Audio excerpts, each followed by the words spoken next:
been a while that you could hear me, but is there noise at the background? She noise kankan ṣì ń feed in the background. Mo kí gbogbo alẹ́ nǹkan sí pé ẹ káàbọ̀ sórí ìkànnì wa Koiki Media. If you can hear the noise at the background, let me know. There's no noise at the background. Okay. All right. That seems that I've been able to kill that noise temporarily. Please share the program and let us, there's a lot happening within the last couple of hours. Every details is already on my desk. I can see that, the bomb bastard Mayegun General is live. I've listened to some of the things he have said within the last 10 minutes. I will respond to him and I will first deal with the rumor that is out there in the public domain. So let's play our anthem to kickstart and then we'll deal with them one at a time. One thing is nobody can ever, right, bring Oloye down. There's nobody. I can assure you that.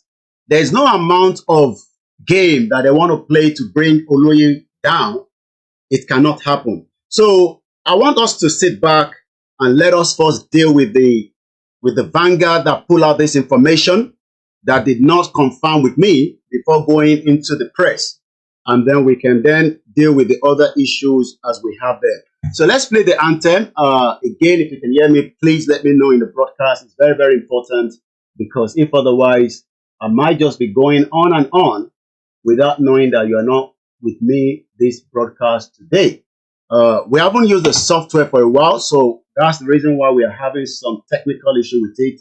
But I can assure you that we are live on the other platform as well. So I will be live on multiple platforms so that in case one is giving us headache, we are sure that the other ones will hold on as well. So thank you so much. If you're watching us, my name is Olami Koiki, and as many of you know, I am still the original spokesman for Igboho, not Mayegun General. If it's the position he's looking for, he will probably have to wait until Oloye says otherwise. And for the rest of those that are probably also thinking that they can, hijack that from me, by going into the press and they want to come out, they are all bomb bastard. Look, I know Mayegun very well, but I'll deal with Mayegun in the course of the program. Oh, mommy, dada. Ó mọ̀ mí dáadáa, ọmọ Ìjẹ̀bú kan náà ni gbogbo wa, ó mọ̀ mí. But màá kọ́kọ́ deal pẹ̀lú àwọn rumors tó ń lọ níta torí pé rumors yẹn ibo tó ti wá, I don't need to know. But it no go better for your papa fact check. You're a bomb bastard for even coming into the broadcast in the first place. It no go better for your papa. Your papa, it no go better for your papa, Olori Buruko man, bomb bastard. Let your father go and do what Igboho has done. So let's play the anthem and then we go into it gradually. I can hear the feed coming into it.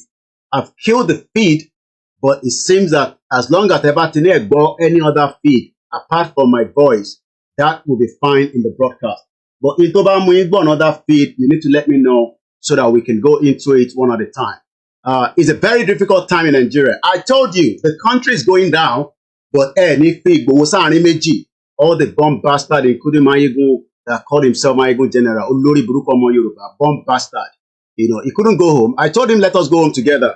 He would dare not go to Nigeria because he's probably been paid for some of the things that he's doing as well. So let me mute my mic and play the anthem.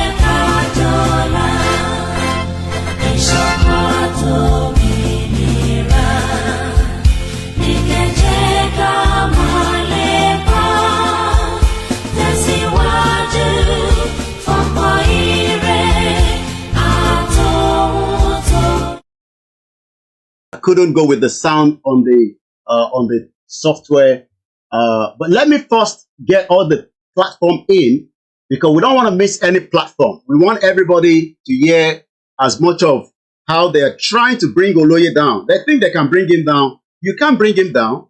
I've told every one of you that myself and Oloye, we complete this job. And as much as whatever they think they can do, they can't, you know. So is the Yoruba Nation awareness continue? And it is still CSI that owns the key to the breakup of Nigeria, and everybody knows that. It is the key to the breakup of that contraction, and I can tell you that nobody can bring him down. So, mo kí gbogbo wa, ẹ jókòó dáadáa, ẹ má fòyà, mo sọ fún yín, ẹ má fòyà, ẹ jókòó, ẹ relax. Ẹ má jẹ́ kí gbogbo nǹkan sọ nígboro kó bá yín lẹ́rù, ẹ jókòó dáadáa, ẹ̀yin tèmi, ẹ pa àwọn èèyàn wọlé. So we are still going live on the other platform. I want to make sure that I have as many of the platform in. So there will be multiple platforms. I'll be picking as much comment I can, but I might not look in the screen for the comment. So relax. Relax. Ẹ̀yin ọmọ Yorùbá, ẹ lọ fọkàn balẹ̀. Mo sọ fún yín, kò ń ṣe bí ti Tinubu. Relax. Relax. Tó bá yẹ pé Máyégún lọ́sẹ̀ lọ gbówó fún ni, ìyẹn ò ń ṣe tuntun, kò ń ṣe bàbàrà. Olóyè tó ti àkáǹtì márùn-ún, èyí tó kéré jù náà àkáǹtì yẹn, ó ní á ní tó over 250 million naira. Èló ni 40 million tí wọ́n dá lórí platform ẹ̀, lórí burúkú. But let me first address the main concern for the general public. Then àwa deal pẹ̀lú àwọn ọmọ àlè láàrin wa torí Máyégún ọmọ àlè ni. So let's first deal with that. Then we will then come into the broadcast slowly. But before I do that, right? Before I do that, as always I say, Ọlọ́run ló rìnrìn àjò yìí, kò ń ṣàwa. We are just human beings that are doing exactly what is meant to be done today. And we are not going to give up because somebody said, somebody told you, somebody said that. They have said so much about me. They have said so much about you. So, I told you that information to when I was in Nigeria in 2021 about CSI from the north, Sultan of Sokoto, Nigeria. I've told you everybody that, but whether you agree with that or not, that is not my problem. It's probably yours. So what I'm going to do is just to say to every one of us that we are all, you know, in this together. Amy, Enyi, we are all in this together. So nobody should be worried. Nobody should be scared that, we should not be worried about that. Okay? That is number one. So the first thing we're going to do is to say to everyone that àwa ìran ọmọ Yorùbá, nobody can stop what we have all started. Àtolóyè, àti Igboho, àti màmá tó kú, tó fi rẹ̀ sílẹ̀ fún olóyè Igboho kó má bàa mẹ́mí ẹ̀ lọ because ẹ̀mí olóyè ló fẹ́ mú lọ ni màmá ẹ̀ ṣe dákẹ́. I'm going to come to that in a minute. But let me first do this. Let me first do this to start with. So please share the program and invite others as well. Mo kí bàbá wa Akitoye, mo kí wọn dáadáa pé Ọba Elédùmarè á jẹ́ kó pẹ́ fún gbogbo wa. Mo kí gbogbo ọmọ Yorùbá lẹ́ẹ̀kan sí pé a kú oríire pé ká fọkàn wa balẹ̀. Kò séwu, kò dẹ̀ sí ìbẹ̀rù torí pé ìbẹ̀rù kankan ò lè sí. Ẹ jẹ́ ká fọkàn wa balẹ̀. Ìrìn àjò Yorùbá nation, ìrìn àjò tó ń tẹ̀síwájú tó wà lọ́wọ́ Ọlọ́run tí Ọlọ́run dẹ̀ bá wa dì mú torí pé kó má bàa jábọ́. Kò dẹ̀ ní jábọ́ lọ́wọ́ wa, kò ní jábọ́ lọ́wọ́ ẹ̀mí, kò ní jábọ́ lọ́wọ́ gbogbo wa. Now, at about almost, I think I first got the message. I think I saw it myself. And let me give you the timeline because internet and computer of the world today does not tell lies. Sometimes we see things that they will write about Igboho, and somebody like me will probably just look at it and say, ṣé kíní tọ́kọ yìí, ṣé ó make sense àti pé níbo ló ti ń bọ̀ in tọ́kọ yìí. Àbọ̀rọ̀ mòye nísìn. So Mo fẹ́ kí gbogbo ọmọ Yorùbá gbọ́ mi. I will speak in English. Okay?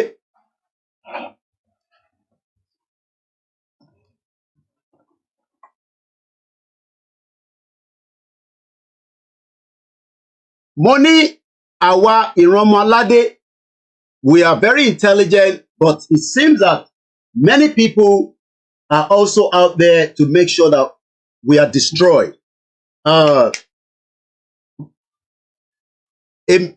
Àbọ̀rọ̀mọ̀ yẹn nísìn, Igboho ṣá, irúmọlẹ̀ tó ń jẹ táìtáì, èmi náà ni mo tó bẹ́ẹ̀ torí pé iṣẹ́ tó gbélé mi lọ́wọ́, life olóyè Igboho lẹ́ ń rí yẹn, life pẹ̀lú èmi àti ẹ̀. Mo ò fẹ́ kẹ́ búra kankan, kò ní ìka ń búra. Bó bá ṣe jẹ́ òun ni kẹ́ sọ fọ́mọ Yorùbá kó tó di pé mi máa gbóhùn sílẹ̀ torí pé mo fẹ́ sọ̀rọ̀. Torí pé mo fẹ́ sọ̀rọ̀. Ẹ kọ́kọ́ bá wa béèrè pé kí ni in tó ń ṣẹlẹ̀ torí pé kò fẹ́ clear sáwọn kan.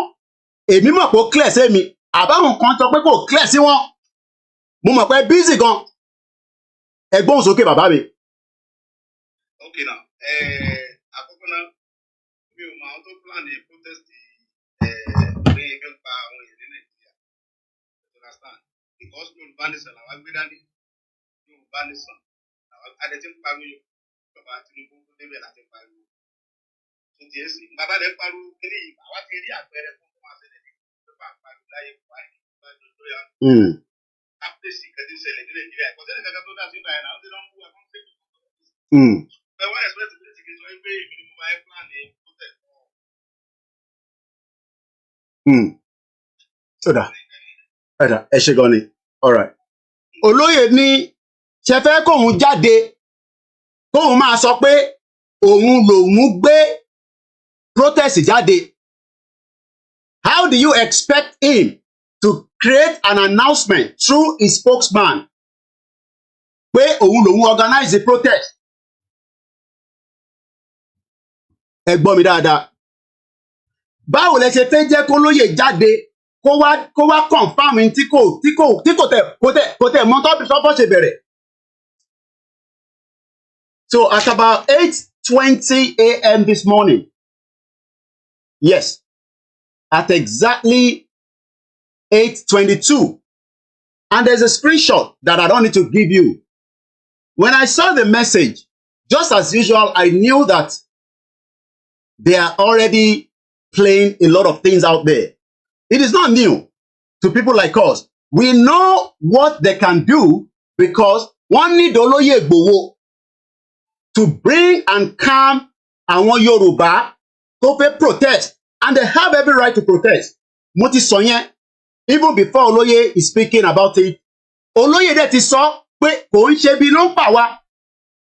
Ebi tó ń pa wá nísìn is to get the hell out of Nigeria now. Torí pé Nigeria fúnra rẹ̀ ó ti di wàhálà sí gbogbo wa lọ́rùn, including you, including me.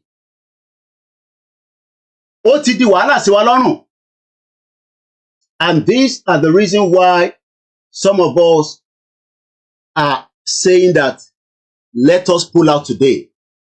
But as usual, we will always have one or two people among us planted directly, indirectly, to try to bring as much problem in what we are trying to resolve.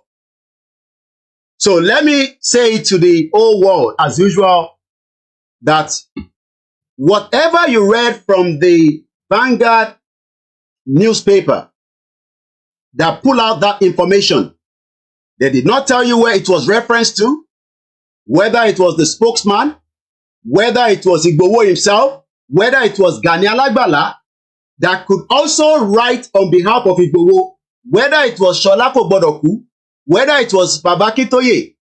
All they wrote out is that Igboho said that this and that is what the bomb bastard Mayegun is running with. And he also said he has some evidence. We are waiting for that evidence.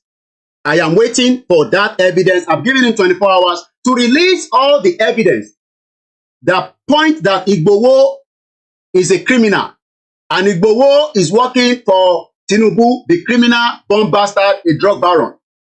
But let's first deal with the issue one at a time, because what is playing out right now is a lot of things playing out.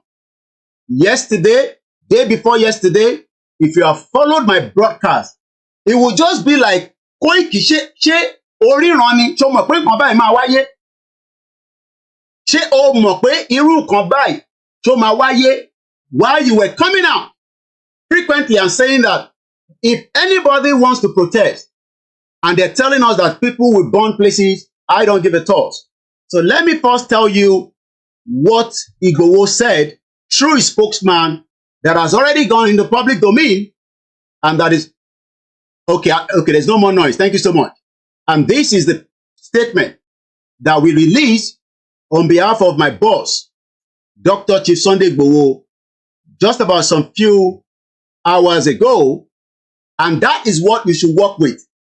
If anybody works with anything, it is just as you are being stupid, because we know that they have already played everything to stop the protest that is coming up on the 1st, which is the next couple of days. And nobody will stop whatever is going to happen. Not me, not Igboho, not Baba Akintoye. We cannot stop it because we did not plan it. We did not put it out. Those that put it out knows what they want. And this is the reason why I want everybody to listen to this press release, which is a disclaimer.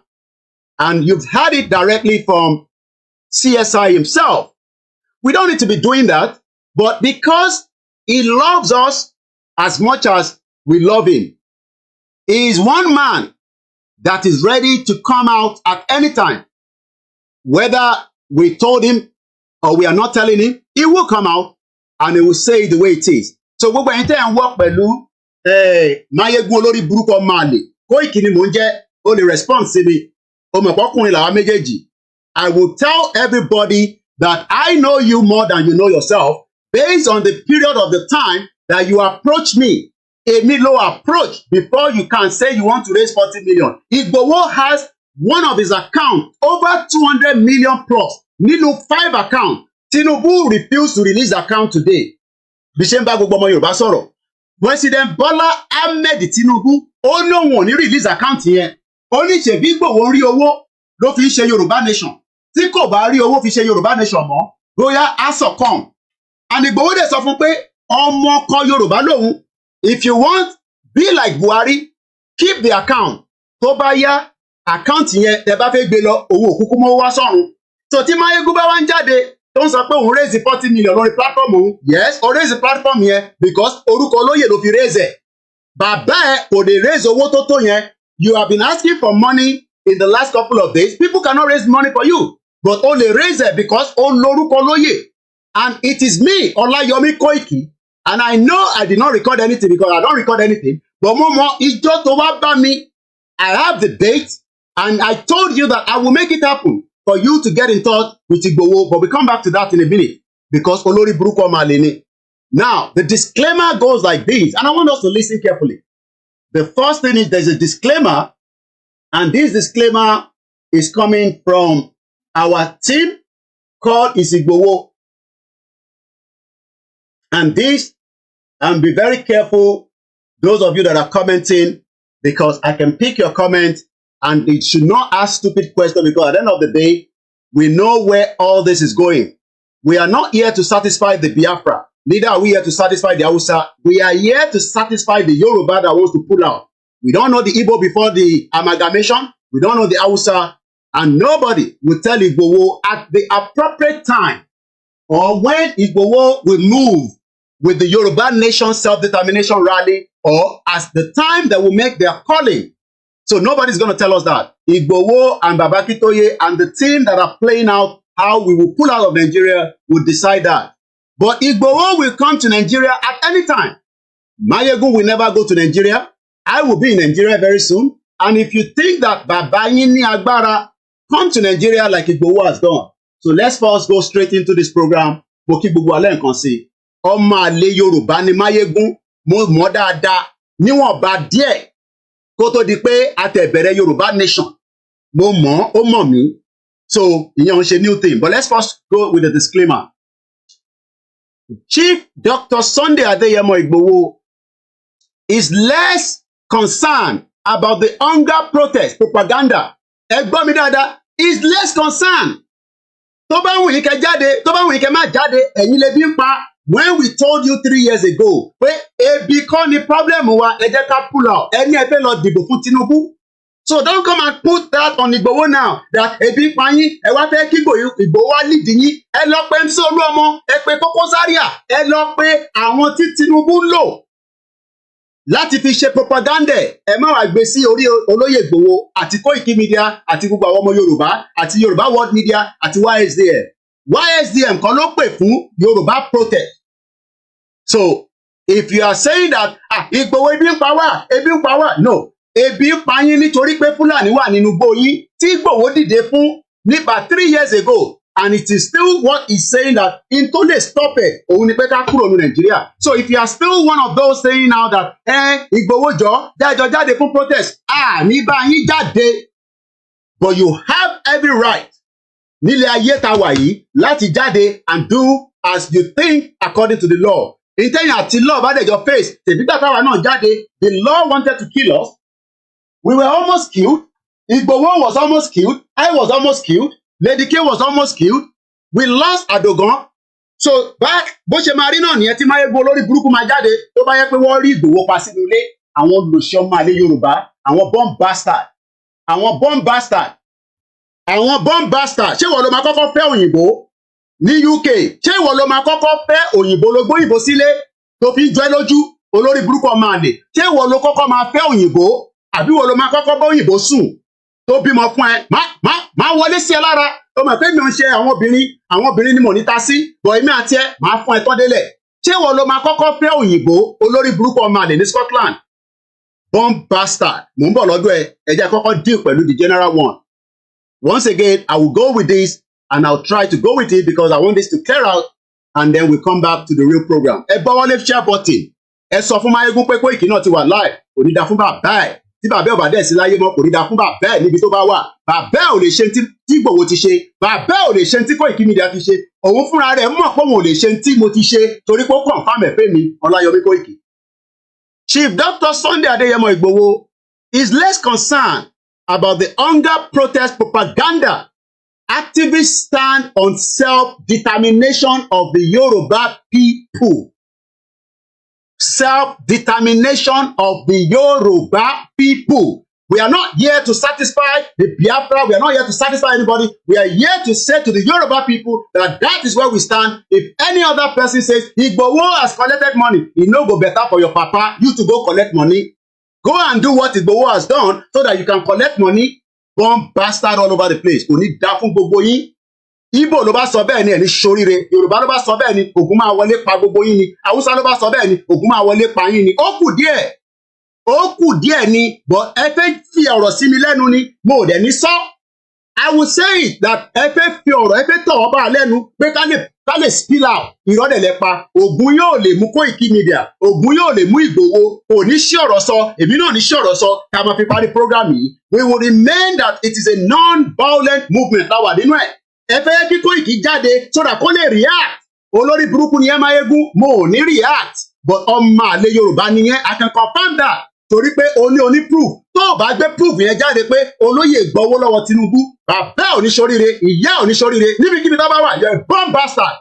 Mọ̀mísí mi náà náwó sórí platform ẹ bó ṣe ń náwó sí gbogbo platform tó bá kù, àfi tó bá jẹ́ pé ò jẹ́ nínú ogún màmá mi, ò ní kúure, bomb bastard. Tó bá raise 40 million, ìwọ ló máa kọ́kọ́ raise owó ni, tèbórúkọ olóyè ló fi raise owó, olórí burúkú, mò ń bọ̀ lọ́dọ̀ ẹ̀. Olóyè ní òun dúró lórí self-determination. Ẹ tó bá wù ní kẹ́ṣe lórí protest, he doesn't care. If you like, go out and protest. It is under the fraudulent constitution. If you like, don't protest. It is still your right. Ọ̀nà méjì ni. If you want to protest, dàgbà. If you don't want to protest, dàgbà. Nigeria go break. Ó ti wà lórí iná tó fẹ́ jábọ́. Òun lọ̀rọ̀ Nigeria. This is a live program. Koiki Media. Yoruba activists. This is a press release. Reaffirming commitment. Commitment yẹn ni Igboho tún fi bá mi sọ̀rọ̀. Tó sọ pé yes. òun sì dúró lórí Yorùbá nation, òun ò ṣí ẹsẹ̀ òun kúrò nínú ẹ̀, ẹsẹ̀ òun ò dẹ̀ mì rárá, ẹsẹ̀ òun dúró dáadáa nínú Yorùbá nation. Ẹni tó bá wá ní ẹsẹ̀ Ìgbòho ò dúró lórí Yorùbá nation, kí bàbá ẹ̀ náà jáde kó wá bá wa ṣe díẹ̀ nínú ẹ̀, àbí kẹ́ pé Ìbà Gani Adams tó bá jẹ́ pé òun ló máa tì í débẹ̀, bomb bastard all over the place, ẹ̀ ní kúure gbogbo yín. So where the propaganda is coming from, I don't need to know. Bóyá Tinubu ló ń play ẹni, Báyọ̀ Ọ̀nànúgà ni, bóyá Mayegun general ló ń play ẹni, kò ní dá fún gbogbo yín lẹ́yìn kọ̀ọ̀kan. Mo sọ fún yín pé kò ní dá fún gbogbo yín one at a time, because you know that Igboho will not come out and lead any, I don't want to use the F word, so let me restrain that. Igboho will not come out to lead any protest, but he will say it as he has said it, that he cares less if hunger is killing you, because he told us all that we are already in hunger, that we should pull out of Nigeria. Ẹ̀yin ọmọ Yorùbá sọ pé olórí burúkú ni, ọmọ àlè ni. Kódà, most of you were happy that they were going to kill him while he was in the house. I would have been a dead man. So irú Mayegun olórí burúkú yẹn ló bẹ́ẹ̀ pé wọ́n rí mi pa ni, bó ṣe máa jáde náà nìyẹn, tó máa ní olè ní Kóìkì, tó máa ní olè ní 419 ní bla bla bla bla bla. But èmi Ọláyọmí Kóìkì ló lò, platform tèmi ló lò tó fi rí olóyè raise owó yẹn. Well, people, if I have rejected it, kò sí nǹkan tó lè ṣe lórí platform yẹn láti fi raise owó yẹn. You know that and I know that. Oh, tó bẹ́ẹ̀ láti jáde kó ní o fẹ́ lọ raise 40 million. Tó o bá gbàṣẹ lẹ́nu mi ló gbàṣẹ, and I know what olóyè asked me. Ṣé kí n fún ní go ahead? Ìwọ ló lè fún mi ní go ahead yẹn Koiki Media. Kò ní dá fún ẹ Mayegun general. Kò ní dá fún ẹ níbi tó bá wà ní mo sọ, kò ní ṣoríire. Àfi tó bá yẹ pé màmá tèmi náà òun sanwó sínú platform ẹ tó dẹ̀ ń wẹ̀ dáadáa, just like I watch you as well. Tó bá yẹ pé wọ́n rán ẹni sọ fáwọn tó rán ẹ pé o ò bá wa nílé, pé ọmọ Ìjẹ̀bú kan náà ni wá, but Ìjẹ̀bú jù Ìjẹ̀bú lọ, o ò bá mi nílé, mo dúró dáadáa, mo sọ fún ẹ. O tó bẹ́ẹ̀ kí wọ́n lọ Nàìjíríà bẹ́ẹ̀ mi ṣe lọ yẹn, mò ń bọ̀ mo ì tí dé. According to the spokesman, èmi sì ní spokesman ẹ̀. Èmi Ọláyọmí Kóìkì sì ní spokesman olóyè Ìgbòho. Tẹ bá wá bẹ́ẹ̀ di spokesman Ìgbòho, ẹ jẹ́ kémi ṣe tán. Ẹ jẹ́ kémi Ọláyọmí Kóìkì ṣe tán pẹ̀lú olóyè Ìgbòho. Àtọ́lóyè bá tún jáde pé Kóìkì o kì í ṣe spokesman ni, mo sì dúró tí 100%. Ibi tó bá lọ ni mò ń lọ. Tó bá ti give order, I've told my wife I will leave this country and I'll be making my way down to Nigeria. Kò sẹ́ni tó lè dá wa dúró, but ó ní àwa kọ́ la pè fún protest.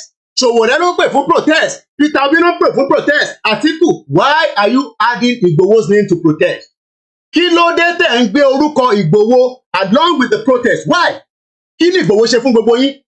Ẹ̀ṣẹ̀ wo gan ni Ìgbòho ṣe fọ́mọ Yorùbá? Tẹ́fẹ́ fi bà tiẹ̀ jẹ́, tẹ́fẹ́ gbé wálẹ̀, tẹ́fẹ́ bà lórúkọ, tẹ́fẹ́ bà lórúkọ jẹ́. Èèlò ni Tinubu fẹ́ fún Ìgbòho? Èèlò ló fẹ́ fún? That is the question I'm asking. Tó wá ń sọ pé o ní evidence. Tó o bá gbé evidence yẹn jáde within 24 hours, ó ní ṣoríire níbikíbi tó bá wà. Ṣé ìwọ ló máa kọ́kọ́ fẹ́ òyìnbó ni? Ìwọ kọ́ ló máa kọ́kọ́ fẹ́ òyìnbó náà. Ìwọ kọ́ ló máa kọ́kọ́ fẹ́ òyìnbó. Èmi ò fẹ́ òyìnbó, ọmọ Yorùbá àtàtà ni mo fẹ́. Tó dẹ̀ bímọ fún mi, a dẹ̀ sì ń retí ọmọ tó pọ̀ rẹpẹtẹ láṣẹ Èdùmàrè. Mo kí gbogbo ọmọ Yorùbá, ẹ gbọ́ wọlé share button. So, according to the spokesman, Ọláyọmí Kóìkì, Igboho is not concerned to the planned protest set to begin on August 1st. Igboho is not concerned, is not connected rather. He is not connected to the planned protest that is set to begin on August 1st, 2024. Àwọn wòlíì sọ pé wàhálà ń bọ̀ ní Nàìjíríà. Àwọn àfáà sọ pé wàhálà ń bọ̀ Nàìjíríà. Babaláwo sọ pé Nàìjíríà pé wàhálà ń bọ̀. Níbo ni ẹ̀yin ọmọ Yorùbá, ẹ̀yin ọmọ Ìgbò, ẹ̀yin ọmọ Haúsá, níbo lẹ ti wá rí pé Ìgbòho sọ pé òun lòun máa ṣe protest o tí wàhálà máa fi dé sí Nàìjíríà? Wàhálà ti wà nínú Nàìjíríà látayébáyé ni. In response, myself, Ọláyọmí Kóìkì, the spokesman described this report as false and another propaganda. It is not going to be the first and it will not be the last. There will be more propaganda on Igboho and Babakitoye and the rest of the Yoruba people, including as many of us that are dedicated, and reason that we are dedicated is because we want to be free from the shackles of what is not today. So gbogbo ọmọ Yorùbá tó bá wá ṣì ń doubt pé níbi tílẹ̀ ṣúdé lẹ́ni, òkú àdògán ṣì wà lọ́wọ́ Tinubu olórí burúkú tó fún wa. Òkú àdògán wà lọ́wọ́ Tinubu, kí ló dé tí kò gbé sílẹ̀? Tó bá jẹ́ pé wọ́n negotiate pẹ̀lú Ìgbòho lóòótọ́ ni, Ìgbòho ní gbogbo tó ṣì ń dùn òun jù pé òkú tó kó lọ ẹ fún wa lókù so that we can be able to bury them officially. Tinubu ò fún wa lókù, ẹ fi ológbò sílẹ̀ ẹ máa gbólógbò lọ. tó bá jẹ́ pé fíìl pé níbẹ̀ ni agbára òun wà ẹ máa gbólógbò lọ but ẹ fún wa ní òkú àdògùn give us the body so that we can bury them officially and properly oníwọ̀n feed àwọn ẹ̀jẹ̀ pápá parí oníwọ̀n feed àwọn bàbá professor bàbá tiẹ̀ ta ló ń feed ẹ̀ kó tó kú you're a born bastard Máyégún ò ní kúure níbi tó bá wà born bastard ni ẹ́ ọmọ àlè. In response, Olayomi Koiki described this report as false and propaganda. And you can see that they run with it. Mo kí Abiola Eru, mo kí gbogbo èèyàn Ìkòròdú, ẹ dúró tán, August 4th, ẹ jáde, Igboho ní pé torí pé ó ní tó bá wù ní kẹ́ ṣe, òun kọ́ lòun pè fún protest. Tí olóyè Igboho bá pè fún protest, àwa ọmọ Yorùbá máa sọ̀kalẹ̀, èmi náà máa bọ̀ ní wásàlẹ̀. So don't expect me and Igboho to join you on the picketing line because you are protesting. We are not coming out. Àwa kọ́ la pè fún protest, ẹ̀yin lẹ pè fún. So àwọn tó pè fún náà ni kó jáde. So ibi tí Máyégún ti wá, Máyégún ní nọ́mbà mi náà, kò ṣe pè mí, tó bá ṣe fọ́ máa lè ní. Sahara Reporter ti pè mí, Punch ti pè mí, àwọn tó fẹ́ confirm wọ́n ti pè mí láàárọ̀ yìí. Many media from Nigeria, even some that we cannot tell you, they have already called to confirm that. Ṣé olóyè ló kọ ilé because àwọn ọ̀rẹ́ Ọláyọmí Kóìkì lábẹ́. And I told them that we do not have anything to do with it. But we will release a statement at the appropriate time. And I've released a statement, which is what I'm reading right now. And that is what they have to work with. So any media out there still writing any propaganda, that is your cup of tea. Olórí burúkú Linda Ìkejì tí kò ní kú síbi táṣù ẹ̀ wà. Linda Ìkejì also picked this. Linda Ìkejì ò sọ fún gbogbo ọmọ Nàìjíríà pé Ìgbòho wà ní Ìmẹ̀kọ ní on the 24th of July, just last week. But ó wá write eléyìí jáde. Ó ní Ìgbòho ní òun ò sí nínú protest o, so that ara owó tó ń sọ fún Linda Ìkejì kó lè fi operate. Kò ní dá fún Linda Ìkejì, ò ní kú síbi táṣù ẹ̀ wà. Ọmọ àlè, born bastard. The same thing with all the other ones. Wọ́n ò ní gbé ọ̀rọ̀ olóyè Ìgbòho. Olóyè was in Ìmẹ̀kọ on the 24th. Kò tí pé 1 week. Ẹ lọ wo péjì gbogbo wọn, wọ́n ò gbé pé olóyè wà ní Ìmẹ̀kọ. But the moment that wọ́n sọ pé olóyè is not involved in the protest, so they are working with it. Àwọn yẹn ni Máyégún náà wá ń gbé. Ṣẹ́rípọ́ máa lè ní. Why is it that Kóìkì kò reach out sí Kóìkì? Ẹ béèrè lọ́wọ́ Máyégún pé kí ló dé tí kò pé Kóìkì media láti confirm. Kí ló ṣe tí kò pé Kóìkì media kò lè pè mí? Because ọ̀dàlẹ̀ ni wọ́n ti bẹ̀ mí títí pé kí n reach out sí mo ní mò ní láti reach out sí.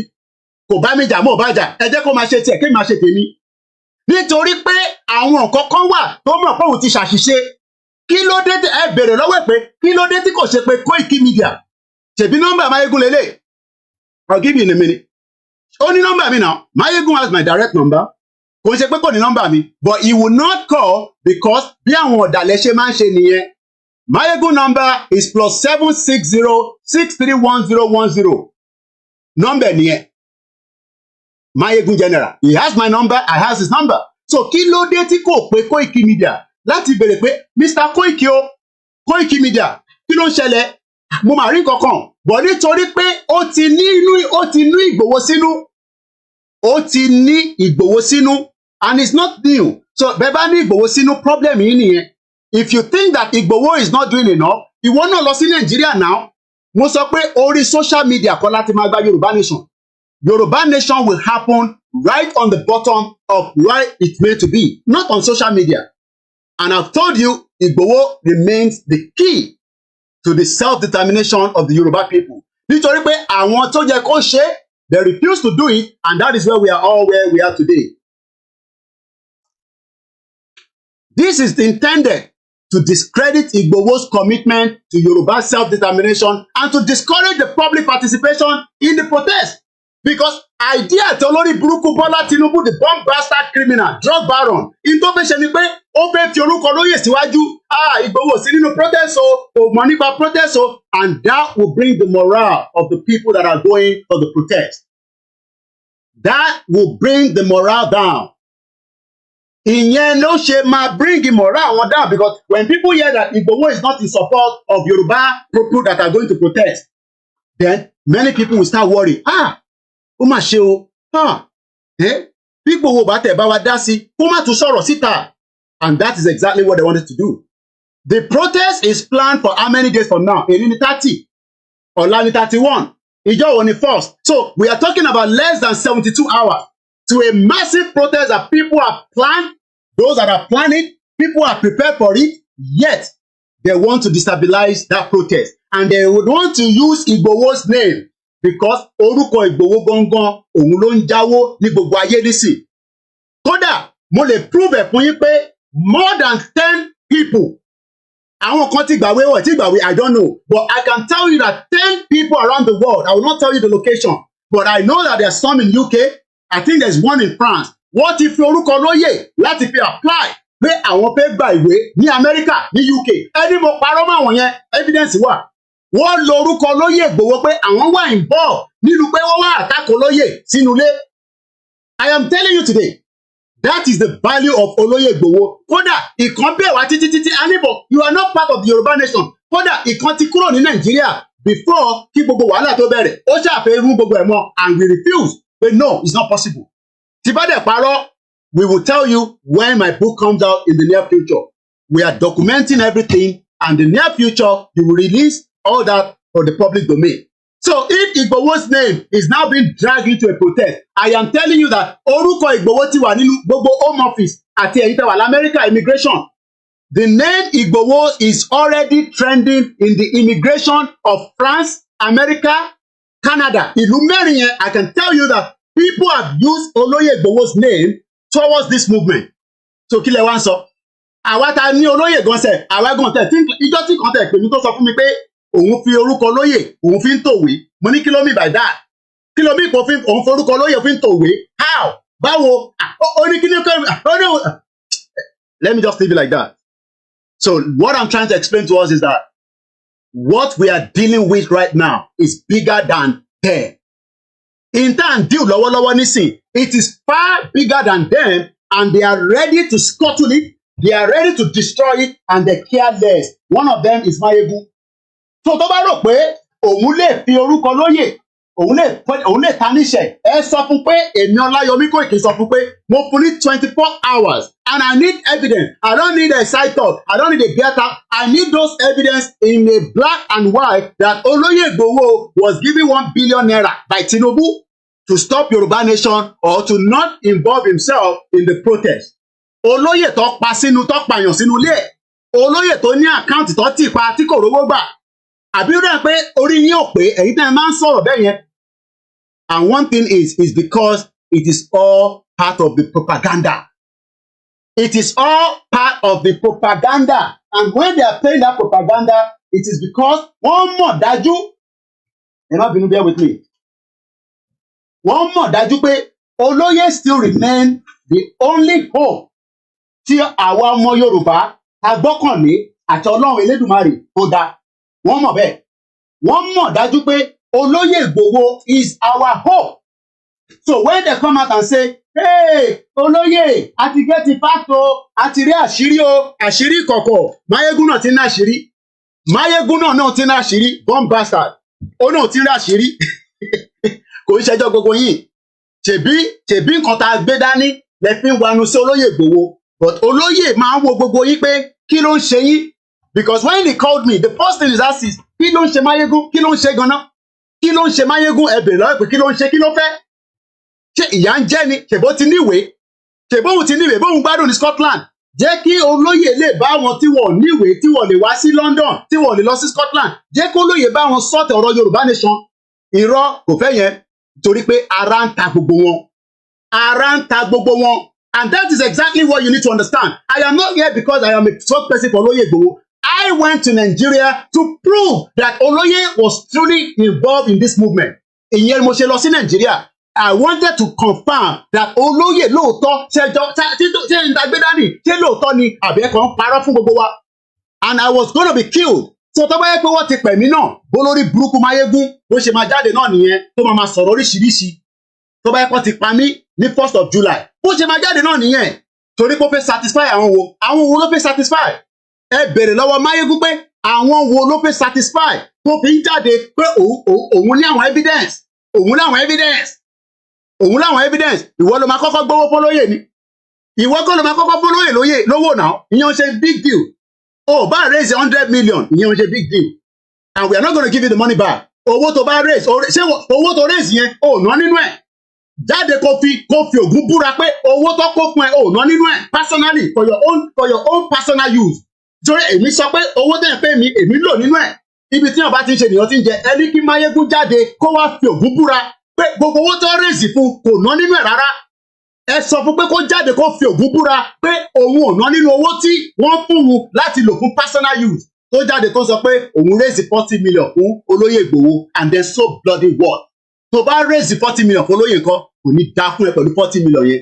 Tó bá yẹ pé òun retí 40 million ni 40 million yẹn orúkọ olóyè ló fi rèézẹ̀ ìyẹn ti lọ ìmí ni kò sọ kò dẹ̀ ní dá fún gbogbo àwọn tó bá support ẹ pé ọ̀rọ̀ tó ń sọ yẹn tó gbọ́ ẹni tó bá support ẹ tó jọmọ Yorùbá ẹ ní kúure ògùn máa pa gbogbo ilẹ̀ kọ̀ọ̀kan ni èmi ni mo sọ bẹ́ẹ̀ àfi tó bá yẹ pé ìtòlóyè gbé dání ó ń parọ́ fún gbogbo wa ni and everybody knows that olóyè remains the only hope tí Ọlọ́run sì gbélé wa lọ́wọ́ ẹ̀ẹ́dẹ̀ ní tarnish orúkọ ẹ̀ẹ́dẹ̀ ní gbé wálẹ̀ mo ní as long as tẹ́mi bá sì wà láyé tí bá sì dúró ẹ̀ lè discredit olóyè Ìgbòho kò sí ẹ̀ tó bẹ́ẹ̀ olóhùn raise 40 million ẹ bèrè lọ́wọ́ ẹ̀ pé 160 million mọ́tò kan tí olóyè rà olóyè ò tí wọnú mọ́tò yẹn bá ṣe ń sọ̀rọ̀ báyìí Prado tó gbé wá sínú ilé ẹ̀ kò tí wọnú ẹ̀ báyìí bá ṣe ń sọ̀rọ̀ so kí ló wá ń sọ nípa 40 million kò ní da fún ẹ Máyégún general tán pè ní Bádérú ò ní ṣoríire olórí burúkú ọmọ àlè nìyẹn mo sọ fún ẹ pé màá respond sí ẹ tí bá délé torí pé ìta ni mo wà nígbà tí wọ́n sọ fún mi pé wọ́n ní o ti sọ̀rọ̀ o ní evidence bàbá ò ní ṣoríire tó bá gbé evidence jáde mo sọ bẹ́ẹ̀ I need that evidence in 24 hours kò ń ṣe pé kò wá sọ̀rọ̀ ọ̀rọ̀ kan ni mo fẹ́ evidence pé olóyè Ìgbòho wọ́n kẹ́ ẹ níbi tó ti ń gbówó fún ẹ tó yẹ pé ìwọ ló gbà á àbí wọ́n send ẹ̀ sákàǹtì ẹ bomb bastard èyí olórí burúkú ọmọ àlè Yorùbá káàkiri gbogbo àgbáyé ìyẹn mo ṣe sọ fẹ́yìntẹ́ wà nílé ẹ bá rò pé àwọn tó wà labroad gbogbo wọn lórí wọn pé they are bomb bastard olórí burúkú ló pọ̀ jù nínú wọn but majority ọmọ Yorùbá tó wà labroad wọ́n ní ara ní àwọn bí àṣẹ ń jẹ̀yìn ìyẹn ló ṣe ń ṣe pé kí ni àwọn máa dúró ti olóyè títí kájọ máa délẹ̀ lérí ó lè lóun ò fẹ́ jẹ́ nǹkan kan ó lóun I'm not interested I am not interested to become anything ẹ sọ fún Máyégún pé mo ti ń fún lésì ẹ̀ ní bíbá pé 24 hours ni mo fún tó bá jáde ṣé ìwọ ló máa kọ́kọ́ fẹ́ òyìnbó ni ṣé ìwọ ló máa kọ́kọ́ fẹ́ òyìnbó ni àìmọye àwọn cousin wa àìmọye àwọn ọ̀rẹ́ wa tó fẹ́ òyìnbó tó dẹ̀ ń ṣe dáadáa tó má wàá gbé yẹn wá pé torí o fẹ́ òyìnbó òun fẹ́ máa fi yẹn àṣàkẹ́ kan àbẹ̀kẹ́ kan má fi yẹn fi bòbò wá lójú má fi yẹn bò wá lójú àwọn tó fẹ́ òyìnbó tó jẹ́ ọmọ Yorùbá tó dẹ̀ pé àwọn òyìnbó wọn tẹ́ pé wọ́n ń ṣe dáadáa pẹ̀lú wọn títí di bá ṣe sọ̀rọ̀ yìí so ẹ̀yin tẹ́ wà nílé ẹ wà very careful ara àwọn ọmọ àlè Yorùbá nìyẹn èmi mo sọ bẹ́ẹ̀ torí pé kí nìyàn ṣe lè jáde tó ní nọ́mbà Kóìkì lọ́wọ́ UK lájọ ń gbé àwọn tó wà ní Nàìjíríà kan ti pè mí pé Mr. Kóìkì we want to confirm ṣé lọ́dọ̀ yìí ni press statement yìí ti jáde and the first thing I told them is my name on it is my name on it wọ́n ní no yeah yes wọ́n ní my name is not on it nígbà tó orúkọ mọ̀ sí níbẹ̀ so báwo la ṣe máa sọ báwa la kọ́ ìyẹn ni Máyégún kà lórí show ẹ̀ nísìn tẹ́lẹ̀ pé lórí burúkú ni ìyẹn ni Máyégún kà and you wonder that's why I say that I am a journalist kan ni Máyégún kò ń ṣe journalist and he knows that and now understand why I'll leave that for now mumbo. Olayomi Koiki emphasized that Igboho's position remains unchanged. He supports the quest for Yoruba freedom. He referred to a letter sent to Nigerian President Bola Ahmed Tinubu on the 17th of April 2024, which called for negotiation regarding the Yoruba peaceful exit. A kọ lẹ́tà sí olórí burúkú Tinubu. Ẹ̀yin wá ń bẹ̀bẹ̀ fún Tinubu nísìn. So Tinubu wá fẹ́ lo propaganda. Ó fẹ́ lo propaganda olóyè Ìgbòho against àwọn tó fẹ́ jáde tó fẹ́ lọ protest. What does that? Kí ni ẹni ṣe pẹ̀lú àwa? We don't care. Because at the end of the day, we told Tinubu that the only option that can save you is not to go and contest. And I'm not going to go into all the details. I am not going to come out and give you all the details. So if Máyégún is thinking that, Koiki máa jáde, àbáwọn kan ní Koiki máa jáde, ó máa wá spill out, you are all bomb bastard. Ọmọkùnrin gidi ni mí, mo sọ fún yín pé èmi náà ọkùnrin ni mí. So if you are thinking that I'm going to come and, no, I am just saying to Máyégún that I give him 24 hours. 24 hours to give us evidence. Tó bá raise 40 million, yíyan ṣe new deal now. Ọmọ ẹ̀ta wa raise fún rédíò ni. So kí ló ń sọ pé òun raise 40 million olóyè Ìgbòho fún àwọn òun fún àwọn kan lóúnjẹ owó oúnjẹ. No, ó bá wọn fún ọ lówó oúnjẹ. UK fún ọ lówó oúnjẹ ni. Ṣèbí wọn náà fún ọ lówó oúnjẹ náà.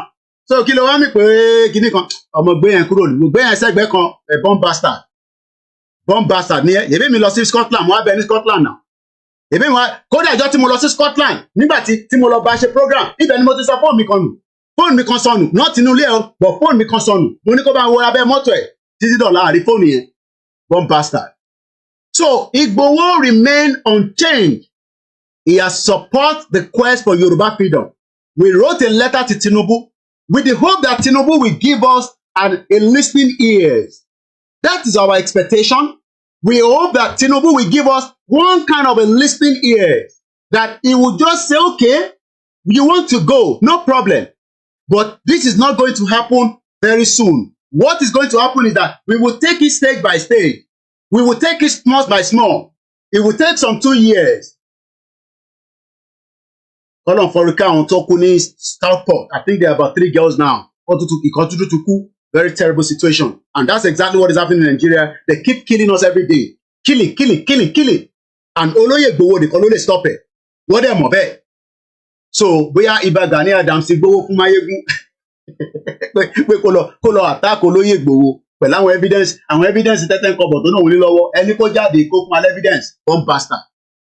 Now, as we know, on the July 25th, 2024, which is just last week Thursday, kódà, I was still having a program here on the 24th. I did not mention throughout the program, not that I did not know, I did not mention throughout the program that Oloye Igboho was going to be in Ogun State the next day. Because if I have come out to say it, maybe people would have been saying, are you sure? Or they might think that it's for one reason or the other. We wrap it up, and kudos to everyone from Ifelodun, Apapo, and many other groups that rally quickly. For that, I want to raise 1.4 million within 12 hours. 1.4 million. People were raising money. And only 10 naira, only 5 naira, only 500 naira. And people mobilized from all the states to go and meet Igboho at Imeko. Dàpọ̀ Abíọ́dún pè ahead because ó ti gbọ́ int pé Igboho ń bọ̀ nínú state. Ó pe kábíyèsí mo kí kábíyèsí wa dáadáa. Mo kí kábíyèsí ìlú Ìmẹ̀kọ. Bàbá wa ọba Benjamin Olanit, the Onímẹ̀kọ of Ìmẹ̀kọ, ẹ ṣé gan ni bàbá. Bàbá tó dúró ti Igboho, and let me say it again and again.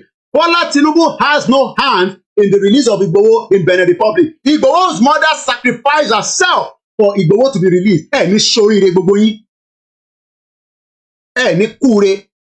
Wọ́n fẹ́ pa Igboho ni màmá ẹ̀ fi ara ẹ̀ sílẹ̀ pé kó kàkàkẹ́ pọ́nmọ́ òun á máa lọ.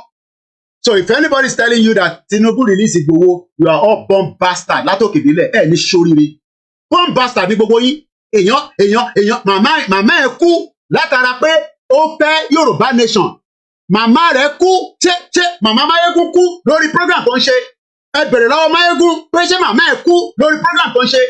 Màmá Ìgbòho kú lórí program tó ń ṣe because program ní tẹ́ à ń ṣe yìí is a program, is a project until it is delivered to the Yoruba people, and Yoruba people will now start managing their lives as they want. Ó wá jáde so ìwọ rò pé wọ́n release Ìgbòho through Bọ́lá Tinubu ni. Mo fẹ́ evidence yẹn. Tó bá yẹ pé Talon ló fún evidence yẹn, release ẹ̀ síta ọmọ àlè nìyẹn. And thank you so much to Patrick Talon, the president of Benin Republic, for giving us the room to operate in Benin Republic because we are not terrorists like the Fulanis. Ẹ fẹ́ ká sọ̀rọ̀ ni, but ní sọ̀rọ̀. Tí bá fẹ́ sọ ni máa sọ. Kódà tí bá fẹ́ sọ mí, àwọn alálẹ̀ àti sọ fún mi pé rọ́ eléyìí ò gbọ́dọ̀ jáde lẹ́nu ẹ̀. You are a bomb bastard. And every one of you that also speak ills of Igboho. As of today, kò tí ì sí ọmọ Yorùbá tó ń ṣe pé kò sí agbára lọ́wọ́ wọn tó dìde. Ẹ gbọ́ mi dáadáa. Kò tí ì sí ọmọ Yorùbá tí kò ń ṣe pé kò sí agbára lọ́wọ́ wọn. We have millions of Yoruba people at home tí ṣìgìdì ń bẹ lọ́wọ́ wọn. But wọ́n dúró wọ̀ jáde. Wọ́n dẹ̀ pọ́n Ìgbòho lé bẹ́ẹ̀ ni Ìgbòho ń pọ́n wọn lé. But for the fact that Ìgbòho ní kankan, ó wá jáde tán. Ìmọ̀ kan wá jókòó sí Scotland. Kí ni ṣe? That's the question. Olóyè ń bi mí pé coordinator kí ló ń ṣe Máyégún náà? Ó ń ṣe bí obìnrin ọmọ àlè. Àmọ̀ bí a pussy ló ń leak lójoojúmọ́ nù yàrá ẹ̀. Idiot all over the place. Èèyàn máa lé Yorùbá. Ṣé Yorùbá délé náà ṣá? ṣé Yorùbá lè lè ṣá eléyìí náà dọ̀dọ̀ alẹ́ ó dẹ̀ àwítọ́ ní sọ náà fẹ́ ṣe Yorùbá summit ó fẹ́ ṣe Yorùbá summit kò tẹ̀lé sọ pé Koiki ṣó máa wá tèdè mi lọ sí Scotland téèyàn ti mọ̀ pa lábòsí ni ó náà fẹ́ ṣe Yorùbá summit sọ àwa tá wà ní London báyìí tó bá tẹ̀ ní pé gbogbo yòó ṣé èmi àti ẹ̀ ń jà ni àníjà tẹ́lẹ̀ náà àníjà tẹ́lẹ̀ wọ́n ẹ bèrè lọ́wọ́ ẹ̀ pé kí ló fà á tí kò bá ń ṣe pé àwọn kan nílé àbí níta wọ́n kùn sí létí ó yá ìwọ náà tèbó ní crowd wá àjọ ní crowd ni forget about that mo dẹ̀ ti wà nílùú ibì fún ẹ mo ti ń gbé ní UK kó tó wọlé mo mọ bó ṣe wọlé so máa wà fún mi ní fúbù ìwọ́dẹ̀ kan tí bá fẹ́ òyìnbó nígbà tí mo wọlé 1998 tí máa fi níwèé máa ti fẹ́ òyìnbó tèbí wọ̀ fẹ́ òyìnbó láti fi gbàwé ni èmi fẹ́ ọmọ Yorùbá ni àwọn ọmọ Yorùbá lè ní gbé sílé nítorí pé inú mi á máa dùn ara mi á máa yá ní gbogbo ìgbà àwọn tó fẹ́ òyìnbó ohun yìí lẹ́fẹ́ kọ́lọ̀ bá wa jẹ́ kí ìfẹ́ tó wà láàrin yín kó má bàjẹ́ ìṣó pé o fẹ́ òyìnbó yẹn yánṣẹ́ big deal náà tó bá ń fọ òyìnbó fẹ́ máa fi takara fún wa 1998 tí mo wọ̀ lùi òyìnbó sùn lẹ́gbẹ̀ẹ́ mi ni mo lé gbogbo wọn dànù ni so máa fún wa ní fúbù yẹn respect yourself so that we can respect you one bastard ọmọ àlè so now ní July 25 kò tí pé 1 week èyí sì ní Monday ó sì kújọ́ mẹ́ta tí olóyè máa fi dé pé òun padà wá sí Ogun State àwọn kan tẹ̀ tún sọ pé ṣé old video ni àwọn èèyàn sọ date wọ́n sọ time wọ́n sọ date wọ́n sọ time people are still saying ṣé old video ni how can you say that is an old video báwo lẹ ṣe máa sọ pé old video nìyẹn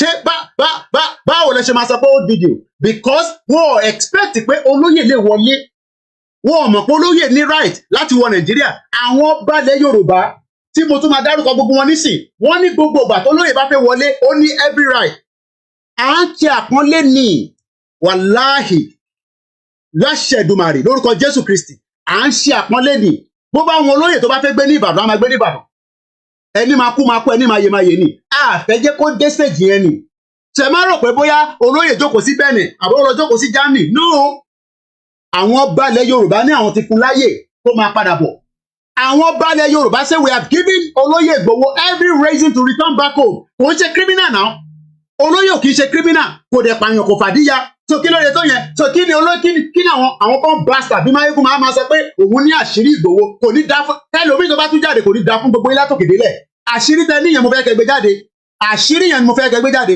èèyàn máa lé Yorùbá ẹ jókòó sí abroad àwọn èèyàn wà nílé olóyè ó forí la kú ó wá jáde ẹgbọ́n kan tó kọ́kọ́ sọ nínú program ẹ̀ mo gbọ́ ká tó bẹ̀rẹ̀ program eléyìí ó ní Igboho was not a saint and can never be a saint ìwọ ni sainti lórí ojókòó sórí social media òun control crowd óyá ẹ bá wa óyá give us kí ló máa ń sa ní óyá give us your gift kọlọ thumbs up olóyè ò ní láti thumbs up tí bá tún pè ní sàtúgbé kọlù olóyè ò ní di any thumbs up from anybody kò ní láti wà lórí social media ibi tó lóyè láti wà ní ilẹ̀ Yorùbá tí wọ́n ní di service ẹ̀ tí wọ́n bá mọ̀ pọ̀ ọmọ kan nìyẹn ni padà sí Ìjẹ̀bú náà kó wá lọ ṣe tó ń ṣe níbẹ̀ olóyè náà ń bọ̀ nílé ó wá sílé wá sìnkú yẹ ó tún lóun máa padà wá ó lóun máa wá kí bàbá wa ọba dáadáa lára àwọn ọba ilẹ̀ Yorùbá ní ìlú Ìmẹ̀kọ ọba Benjamin Ọlánìtẹ̀ the Onímẹ̀kọ of Ìmẹ̀kọ in Ogun State during this visit níbẹ̀ ní oríṣiríṣi àwọn èèyàn tó ń mix ọ̀rọ̀ tó lóyè sọ during this visit olóyè tún sọ pé his advocacy is to be gbogbo alárí fídíò yẹn now everybody saw the video that Igboho said it again and again that Yorùbá nation lòun dúró lé lórí so níbo ni Máyégún ti wá rí ọ̀rọ̀ protest níbo ni Vanguard olórí burúkú tí wọ́n ní kúre gbogbo ẹni tẹ pátíkù yẹn ẹ̀ ní kúre ogun máa wọlé payín lẹ́ẹ̀kọ̀ọ̀kan ni one bastard níbo ni Máyégún ti wá rí evidence pé olóyè sọ bẹ́ẹ̀ even when he was still in because alábòsí ni kò tó bá ń ṣe alábòsí ni kí ló dé tí kò reach out sẹ́mi Koiki I am still here èmi ò tí ì lọ sí Nàìjíríà kí ló dé tí kò pè mí Koiki ọmọ kí ló ń ṣẹlẹ̀ kó tẹ̀ pè mí kó tẹ̀ fi dápara ọmọ àbẹ ti gbowó ni kí ló ń ṣẹlẹ̀ fẹ́mi náà níbẹ̀ kí ló ń ṣẹlẹ̀ náà Koiki mo rí átíkù kan nísìnyí kí ló ń ṣe what's going on I saw an article now what is going on explain to me now kó tẹ̀ sọ bẹ́ẹ̀ káfi ṣàwàdà pé ọkùnrin làwọn méjèèjì ó wá decide pé náà òun ò ní ṣe yẹn òun á wá lọ release broadcast so tó bá wá release broadcast ẹni sì àwọn ọmọ Yorùbá máa sunkún ó ní kúure you're a born bastard. Tọ́rọ́ pa àwọn ọmọ Yorùbá máa sunkún ni pé Máyégún ti jáde o, kí ló máa sọ o, Kóìkì, kí ló ń ṣẹlẹ̀? Ẹ̀yin ìyá mi, ẹ fọkàn balẹ̀ ni mo sọ fún yín. Mo ní nínú ìrìn àjò yìí, èmi àti Igboho a máa gbé yín délẹ̀ lérí pẹ̀lú bàbá Akíntóyè láṣẹ Èdùmàrè. Mo confirm yẹn fún yín. Ìyí tó bá máa fà ló máa fà ni, ìyí tó bá máa fà lọ yìí, ìyí tó bá máa fà ló máa fà. Èmi sọ bẹ́ẹ̀. British mọ̀ mí dáadáa. Mo ní sọ̀rọ̀ yẹn délẹ̀. Wọ́n mọ̀ mí dáadáa. Kò ń ṣe tá a máa sọ pé wọ́n mọ̀ mí. Wọ́n mọ̀ pé tá à ń fà yìí. Wọ́n mọ̀ pé à ń fọgbọ́n fà ni. Wọ́n mọ̀ pé bí ta fẹ́ lọ gangan àìsí débẹ̀. But nobody will push Igboho. Igboho will ready. Baba Akíntóyè will be ready and they will tell every media nígbà tó bá ní ká lọ jáde ká lọ sọ̀rọ̀. For now, mo sọ pé a ní sọ anything. Mo kí olólùfẹ́ mi, mo kí àwọn ìyàwó mi. Ìyàwó mi wò mí báyìí nísìn. A máa hàn pé ó ṣe wá jẹ́rú ọjọ́ báyìí. Ó rí bẹ́ẹ̀ ni. Mo ti pẹ́ tẹ́lẹ̀, ó ní bẹ́ẹ̀ ni. Olórí burúkú ọmọ àlè ni. Ìyàwó mi nìkan ló lè control, ó ti control heart mi báyìí díẹ̀. Mo ti rí ìyàwó mi lórí screen. Ó ti control heart mi díẹ̀ báyìí. Bàbá ẹ̀ ṣe sùúrù.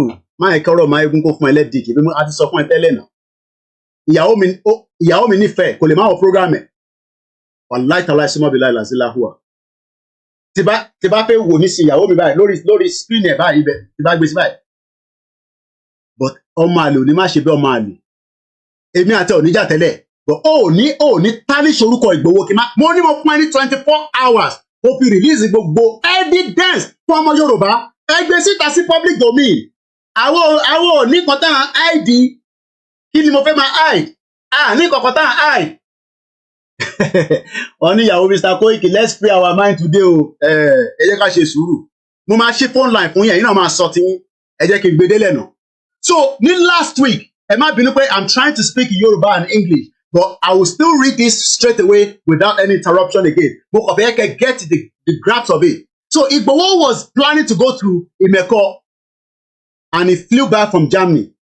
I can tell you that. Kò sí nílé. Ó ṣe travel dé ni.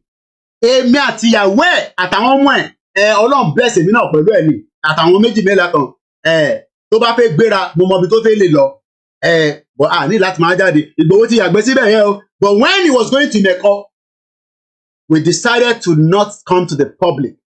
A fẹ́ jẹ́ káwọn public mọ̀ pé olóyè wà ní Imeko. Kódà ẹlòmíì gan ṣe ó wà shock pé Koiki kí ló ń ṣẹlẹ̀. Àwọn team mi they started travelling overnight. Ọlọ́ba ń dúró ti gbogbo ẹ̀yin ọmọ Koiki. Ẹ dúró dáadáa. Mo sọ fún yín pé ẹ ní ọ̀gá tó dúró. Mo ń bọ̀ wá darapọ̀ mọ́ yín. Journalist òun ṣe tó máa sá fógun. Journalist máa ń wọnú ogun lọ ni. Journalist tèmi ò ṣe journalist máa ní à ń pẹ̀pẹ̀ náà. Èmi ò ṣe journalist Máyégún general. Àwa ń wọnú ogun lọ ni. Ẹ bèrè lọ́wọ́ àwọn ọmọ yẹn. Mo ń tẹ̀lé wọn wọnú igbó. Nígbà tí mo lọ lé ní 2021. Àjọ ń wọnú igbó ni. Kí ló jẹ́ pé màá jókòó sínú mọ́tò? No, ẹ já wọnú igbó. Ìta bá máa jẹ léwédú ẹfẹ́ mi náà kémi náà jẹ katọ́lá. Ọkùnrin làwa náà. Mo dúró, ó gba ẹyọmọ yẹn dúró dá. Ẹ má jẹ́ kí ìrẹ̀wẹ̀sì kankan kó sí yín lára. Mo dẹ̀ mọ̀ pé ìrẹ̀wẹ̀sì ò ní pé. Ṣẹgbẹ́ ṣèrè olóyè ní last week. Kò tí pé 1 week now. Ẹlòmíì pé for the fact that ó kò rí olóyè báyìí. Egu wọ́n wá fẹ́ fi olóyè sáàrin méjì àwọn ọmọ tó fẹ́ jáde fún protest. Wọ́n fẹ́ fi olóyè sáàrin méjì. So that olóyè bá ti sọ pé protest kò sí tó kàn mí o. Kìnìkan. Then ẹlòmíì tó fẹ́ jáde báyìí ọmọ ilé tó lóye tún sọ yóò dá o. Kò jẹ́ kó lóye sọ̀rọ̀ báyìí now. Koiki bá má jẹ́ kó lóye sọ̀rọ̀ báyìí. And that is the reason why we ask him again. Ẹni tó bá lọ rewind the program yìí, video call ni mo tún polóyè. I don't have to. Bàbá kí ló ń ṣẹlẹ̀? Àwọn ọmọ Yorùbá ní kò yé àwọn. Ó yé àwọn ọmọ Yorùbá, but àwọn alábòsí tó wà láàrin wa ló fẹ́ dànù àjò ẹrú. So the fact is that, like I said, I don't have anything against Máyégún. But ní jáde lórí olóyè Ìgbòho tó máa expect Koiki kó pọ́n ẹ lẹ́sìn padà ní kúure mo sọ fún ẹ. Ìwọ náà bú èmi náà lọ́hùn. Ọkùnrin làwa méjèèjì àjọ máa tá tán. Ìwọ dẹ̀ kọ́ ló máa kọ́kọ́ fẹ́ òyìnbó mo sọ fún ẹ. And my mom is also part of your Máyégún general. Wọ́n sì mi wo Máyégún wọ́n dẹ̀ sanwó síbẹ̀. Àfi tó o bá jẹ nínú ogún mọ̀ sí tèmi. And ìwọ dẹ̀ kọ́ ni ọmọ máa sọ fún akọ raise 40 million. Ṣé báwọn ọmọ Yorùbá báyìí náà ló lọ bẹ́ẹ̀ kọ́wọ́ síbẹ̀? Mélòó láwọn tó wà lórí platform ẹ tó ń sọ pé raise 40 million? Mélòó láwọn tó wà lórí platform ẹ tó ń grow wings? Ìwọ ló máa kọ́kọ́ ní platform ni. Ìwọ kọ́ ló máa kọ́kọ́ ní platform náà. tó ń grow wings tó wá sọ̀rọ̀ o fẹ́ sọ̀rọ̀ di King Kong ọmọ rẹ̀ sílẹ̀ kó lè rí ayé gbé rẹ̀ sílẹ̀ tó bá tẹ̀ ń ṣe nǹkan fún ẹ rẹ̀ sílẹ̀ ni mo sọ fún ẹ ìwọ kọ́ ló máa kọ́kọ́ gbé nílùú òyìnbó bẹ́ẹ̀ kọ́ lébi kọ́ ni máa kọ́kọ́ gbé nílùú òyìnbó ìlú òyìnbó tẹ̀ ti súnrọ̀ àbá ẹ̀ tó bá súrù wọ torí pé wọ̀ pé wálé àwọn fẹ́ padà lọ sí Ìjẹ̀bú àwọn dẹ̀ ń jàjà pé ká lè tètè lọ so máa fún wa ní fúbù wàá máa ṣe prógrámù Ìgbò wàá máa ṣe prógrámù Yorùbá wà straight forward àfi tá a bá fẹ́ parọ́ fúnra wa wà straight forward pé ibi báyìí ló ń lọ even though pé o bá fẹ́ dá ṣe tiẹ̀ náà kọ́ òwa náà ń fìdí àwọn bàbá Akíntóyè kò ní dá fún ẹ ìwọ ló máa kọ́kọ́ fìdí àwọn èèyàn ní UK ò fìdí àwọn ọmọ tiẹ̀ náà ní bíbá yìí ọmọ gbé gbogbo yẹn sẹ́gbẹ̀ẹ́ tó tẹ̀ kó máa jáde kó máa sọ pé òun fáwọn bàbá Akíntóyè lówó oúnjẹ ọmọ àlè ó ti gbéraga jù bomb bastard Koiki ló ń sọ̀rọ̀ ojú mi kò sí nǹkan tó lè fèmí ṣe ọmọ Ìjẹ̀bú kan náà ní gbogbo wa mo dẹ̀ mọ̀ pé tí kò bá ń ṣe pé ìdì tó fẹ́ mú wọ ni kò lè mẹ́mi torí pé ìwọ ni ìdí fẹ́ mú kò lè múra wa and we know where all this is playing for so tẹ́yìn bá ń sa ògùn yìí máyégún ló máa mú kò lè múra wa but we need to come out and let the Yoruba people know pé ọmọ àlè kan lòun náà tí ó ti fẹ́ gbàbọ̀dè fáwọn ọ̀ràn ọmọ Yorùbá kí ló ń sọ tó ń dùn lẹ́nu ẹ kí ni nǹkan tó ń sọ tó ń dùn lẹ́nu ẹ tó wá fẹ́ sọ̀rọ̀ àìmọye àwọn tó ní 1 million subscribers gọ́sẹ̀ wọ́n rẹra wọn nílẹ̀ ni rẹ̀rẹ̀ nílẹ̀ I have Igboho story bàbá ò ní story Igboho lọ́wọ́ olórí burúkọ màlì àwọn tó tẹ̀ ní story Igboho lọ́wọ́ gan wọn ní jáde kó sọ pé àwọn ní story Igboho lọ́wọ́ àwọn tó ní story Igboho lọ́wọ́ gan wọn gbọ́dọ̀ jáde kó sọ pé àwọn ní story Igboho lọ́wọ́ kò dẹ̀ sẹ́ni tí kò ní story gbogbo ala ní story kan tẹ́lẹ̀ tó máa fún wa ní fúbù kan pé kinní kan movie ní Igboho mo sọ fún yín pé tí kò bá sí actor nínú movie mọ́ kò sí fíìmù mọ́ bàbá movie ni movie tàdé máa play títí táyé máa fi dáyé ni ta máa rántí ẹ̀ ó dẹ̀ máa dàgbà sí gbogbo wa lọ́wọ́ ikú kan dẹ̀ nípa Ìgbòho lọ́wọ́ wa báyìí ikú kan ò nípa nítorí pé ìyá rẹ̀ gan ti fẹ̀mí rẹ̀ ó ti fi jíǹkì ẹ̀ so bí ọkọ̀ bá rò pé ẹ máa fi itọ́ sí gbogbo kìnnì kan ẹ máa irọ́ rẹ̀ pa ẹ̀ lè gbégbò wá sílẹ̀ ni mo sọ fún yín Ìgbòho ti kọjá stage yẹn I don't have any problem with Mayegun, but I am telling you that gbogbo evidence tó ní I give you 24 hours to release it. Tó o bá release ọmọ àdè nìyẹn. Ìwọ tó rí press statement Vanguard. Ṣé Vanguard wá jẹ́gẹ́ bí àwọn paper ó jẹ́gẹ́ bí BBC. BBC gan says a bias corporation CNN bias ní gbogbo wọn. Ìwọ wá ń ka statement Vanguard. Kéèyàn ti mọ̀ pé orí ọmọ yóò pé. Kéèyàn ti mọ̀ pé orí Mayegun orí ò pé. Because torí ẹ bá pẹ́ ni ìwà máa ka Vanguard newspaper ó wá ń lo report Vanguard open discredit olóyè Ìgbòho you are a bomb bastard how can you ó máa block yín olórí burúkú ni. So what we are saying here is that Igboho is still a Yoruba nation movement. It's not here to satisfy anybody. It's only here to say to the Yoruba people that he remains adamant and firm with the Yoruba nation struggle. But we know that there are so many people that want to discredit him. They want to use propaganda. Tinubu olórí burúkú ni Tinubu is good at propaganda. Mọ̀mísí mi mọ̀ Tinubu dáadáa wọ́n jọ ń ṣe meeting ní London ni nígbà AD. Tí mo bá fẹ́ máa fi gbogbo ṣẹ́rí gbogbo ọ̀rọ̀ Tinubu tẹ̀yìn tẹ̀ ń pọ́nlé yẹn bá criminal gidi ni. Gbogbo àwọn tọ́jọ́ fẹ́ lọ ṣe Lagos State governor ní 1999 most of them returned back to London.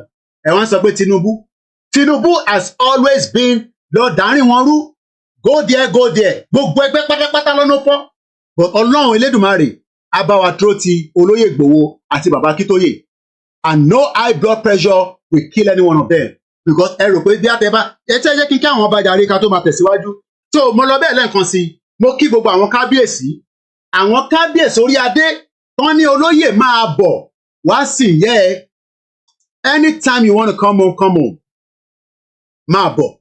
máa bọ̀ kò sẹ́nì kankan tó lè dẹ dúró Buhari ò tó bẹ́ẹ̀ Tinubu ò tó bẹ́ẹ̀ come home and bury your mother because your mother is worth to be buried. So mo kí bàbá wa ọba Ọládipúpọ̀ Kọ́ládé Olúpòtì ọ̀fìpòtì Èkìtì àtọ́ bá rò pé àníjáde pé wàá kọ́ sọ̀rọ̀ Ìgbòho ọmọ gbogbo mídíà ló máa jáde fún ẹ gbà bẹ́ẹ̀ mo ti fi instruction fún gbogbo àwọn ọmọ mi wọ́n máa jáde fún ẹ lójoojúmọ́ wọ́n ti fi ọmọ mi tó bá ń ṣe mídíà pẹ̀lú mi tó bá jáde mo sọ fún ọ̀pọ̀ màlè ni wọ́n gbogbo wọn ni mo ti fún instruction they must come out bẹ́ẹ̀ ló gbọ́ yẹn ta ló rò pé àwọn olóògbé káàdì mélòó ló ní followers mélòó ló ní ìwọ wá gẹ́gẹ́ bí Ìgbòho ni Ono raise 40 million. Orúkọ dá díẹ̀ ló fi raise owó ni. Ṣèbí nígbà tó máa raise owó yẹn, ó kọ Ìgbòho síbẹ̀. Ó ṣe kọ Máyégún síbẹ̀. Kan wá raise 40 million fún ẹ. Àwítọ́ ni I raise 40 million for Igboho, so I have every right to talk. You have every right not to talk. You're a bomb bastard. How much did you raise? Ṣé orúkọ tiẹ̀ ló kọ síbẹ̀ nígbà tó fẹ́ raise owó yẹn? Orúkọ Igboho ló kọ síbẹ̀ now. You put Igboho needs money for legal pay. O send owó sí Igboho tó bá nàjẹ́ ọ̀nàjẹ́ náà nìyẹn. O send owó sí anybody tó bá nàjẹ́ ọ̀nàjẹ́ náà nìyẹn. So tí yẹn bá ń tẹ́ lára, fuck off. You're a bomb bastard lẹ́ẹ̀kan sí. Mo kí kábíyèsí ọba Ọládipúpọ̀ Kọ́ládé Olúpòtì ọ̀fìpòtì Èkìtì. Mo kí ọba Joseph Adébáyọ̀ Adéwọlé ọwọ́ àjẹrò òfìjẹrò àwọn bàbá ìwà dìde olórí burúkú Máyégún kan wá sọ pé òun Máyégún níbo ló ti jẹ Máyégún ta ló fi ẹ jẹ Máyégún you're a bomb bastard. Àwọn bá dìde níbi tí wọ́n wà ní gbogbo bí tó ti ń govern èèyàn mélòó ló ń govern olórí burúkú and many of you like that. Anybody tó bá ń support nonsense yẹn olórí burúkú ni gbogbo yín because every one of you knows the truth and only the truth will last. Gbogbo ọdẹ máa pẹ́ sáyé òun náà máa pẹ́ sáyé ó dẹ̀ máa rí the end result.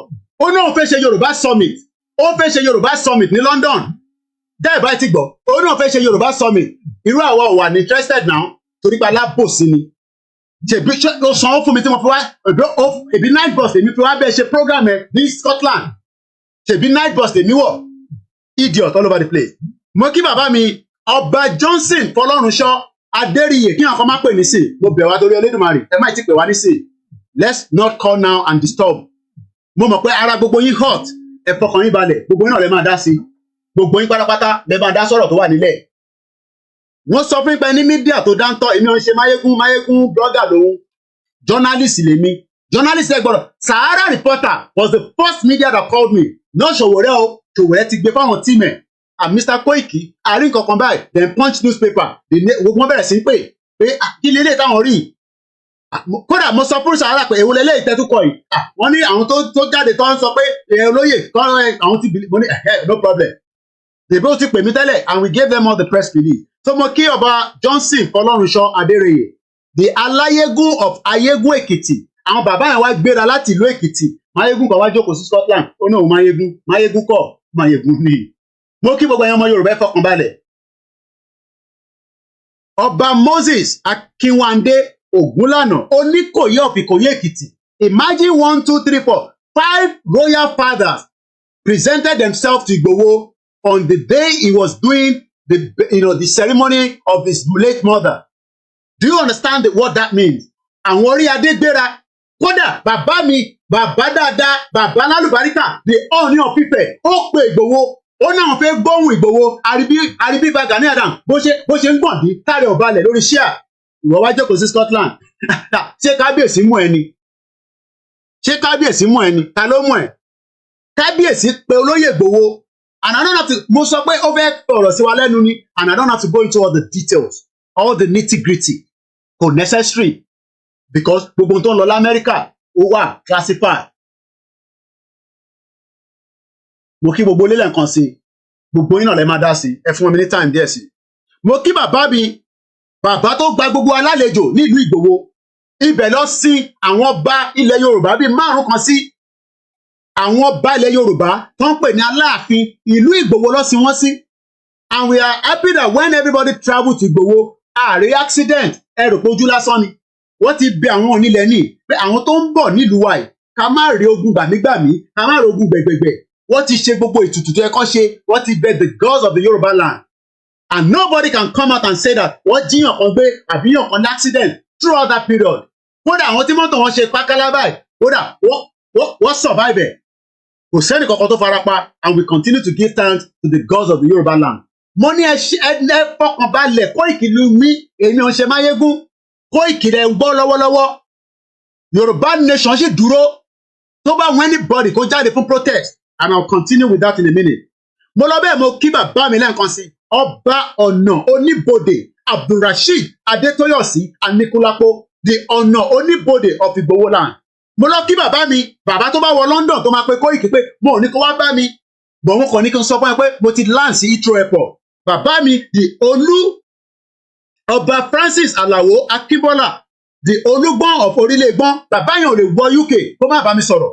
Mo lọ bẹ́ẹ̀ mo kí bàbá dáadáa bàbá tó sọ fún Buhari pé ó lè mọ́mọ́ mi ni wọ́n máa bẹ́ẹ̀ ṣe meeting ṣé Máyégún rò pé Tinubu lórí ìdíjì àbọ̀dẹ̀ ni bọ̀bọ̀ yìí ni tí ó rò pé Tinubu lórí ìdíjì Ìgbòho ni ẹ fẹ́ mọ tó rí ìdíjì Ìgbòho ìyá Ìgbòho ló lọ fẹ̀mí ara ẹ̀ sílẹ̀ Ìgbòho mother died so that Ìgbòho can be released and I don't have to go into all the details and I was still with Ìgbòho on the day he was stopped in Benin Republic. I told you I was in transit when he called me. Itoku, I classified it. I begged him. I pleaded with him. But Olóyè sọ pé òun ìyàwó wọn lè bímọ fóun kóun wá sá lọ. Kàkà bẹ́ẹ̀ òun ni kò mú. Adẹ̀dúpẹ́ fọ́lọ́run pé bàbá Kítóyè dìde. Ó wá ní wọ́n fíìdì bàbá Kítóyè. Èèlò ló ń fíìdì bàbá Kítóyè. Gbogbo yín ni mo rí ẹ má bínú pé mo dárúkọ yín o. Gbogbo yín ìfá gbé mi lékè. Gbogbo yín ni mo rí níbẹ̀. So mo kí gbogbo alẹ́ nǹkan sí. Thank you so much. Mo kí ẹ má bí. So mo kí bàbá mi the Olú of Orílẹ̀ Kemta. His Royal Majesty Ọba Adétòkunbọ̀ Tẹ́jú-Oṣó. Only you cannot hold Igboho and be asking me to come in a meeting in Abuja. It's not possible. How can you hold Igboho and telling me to come for a meeting? Oh, possible. Mo kí bàbá wa Ọba Francis Alao Akínbọ́lá, the Olúgbọ́n of Orílẹ̀-Gbọ́n. Mo kí wọn. Mo kí Ọba Gbọ́láhàn Timson. Àwọn ni wọ́n ń ṣe káràmásìkì pé kọ́ bá gbogbo àwọn bá sọ̀rọ̀. Kọ́ lè come together. Mo máa fẹ́ gbàgbé bàbá wa yìí. The His Royal Highness Ọba Ọlátúndé Ògíní, the Ológbòdò of Ògbòdò Ìjẹ̀ṣà. Bàbá yẹn ló ní wọ́n ní wèrè sójà lòun tẹ́lẹ̀. Àwọn yẹn mọ Ìgbòho dáadáa. Sójà tó bá mọ Ìgbòho ó kù díẹ̀ bọ̀ kò ń ṣe nínú protest. Ẹ má bring Ìgbòho sínú protest. Olóyè Ìgbòho is not involved in the protest and he has not condemned anybody to go out for the protest. What he's saying is that he believes that the protest should have not been the protest if everybody have agreed with him that self-determination was the way out. And if you want to protest, go and protest. Nobody's holding anybody's back. So let's now read this statement and then we will continue with the program. We are multitasking everywhere. Tẹ́ bá ti feel comfortable. Gbogbo platform ni mo ń ṣe double ni. Ẹ ṣé gan ni. Ẹ mọ́ ní ẹ fọkàn èmi ò sí lẹ́nìí. Ebe mọ̀ pé ìgboro ni mo wà. Ìgboro tí mo wà yẹn, wọ́n sáré bọ̀ nílé padà ní. Pé ta lòun, ta ni Máyégún? Máyégún pẹ̀lú Koiki Media. Wọ́n bíbà bẹ́ẹ̀ da. Èèyàn mélòó ló mọ Máyégún? Àti táwa fi sọ̀rọ̀. Àwọn ò fi pọ́nra wa lénìí. Àwọn ò fi pọ́nra wa lénìí. Ta ni Máyégún? Èmi gan bàbá mi wọ́n mọ̀. Ta ló mọ bàbá ẹ̀? Ẹni kó sọ orúkọ bàbá ẹ̀. Èwo ọ̀nà máa ń sọ sórí ẹ̀. Àwa wọ́n mọ̀ àwa ni. Èmi ti gbórúkọ bàbá tèmi kọjá ibi tí òbé gbedé. Òbé ń fi orúkọ bàbá tèmi kọrin ni. Èmi forúkọ bàbá tèmi mo fi ń promote Yorùbá nation. Èmi ò fi owó fi èmi ò ṣe pánkì ò mọbi tó wà. Bẹ́ẹ̀ ló ń bá bó ṣe ń bá Simon Ekpaja náà nìyẹn ọmọ àlè yẹn. Ó bá Simon Ekpaja ju bó ṣe yẹ lọ bó ṣe wà yẹn.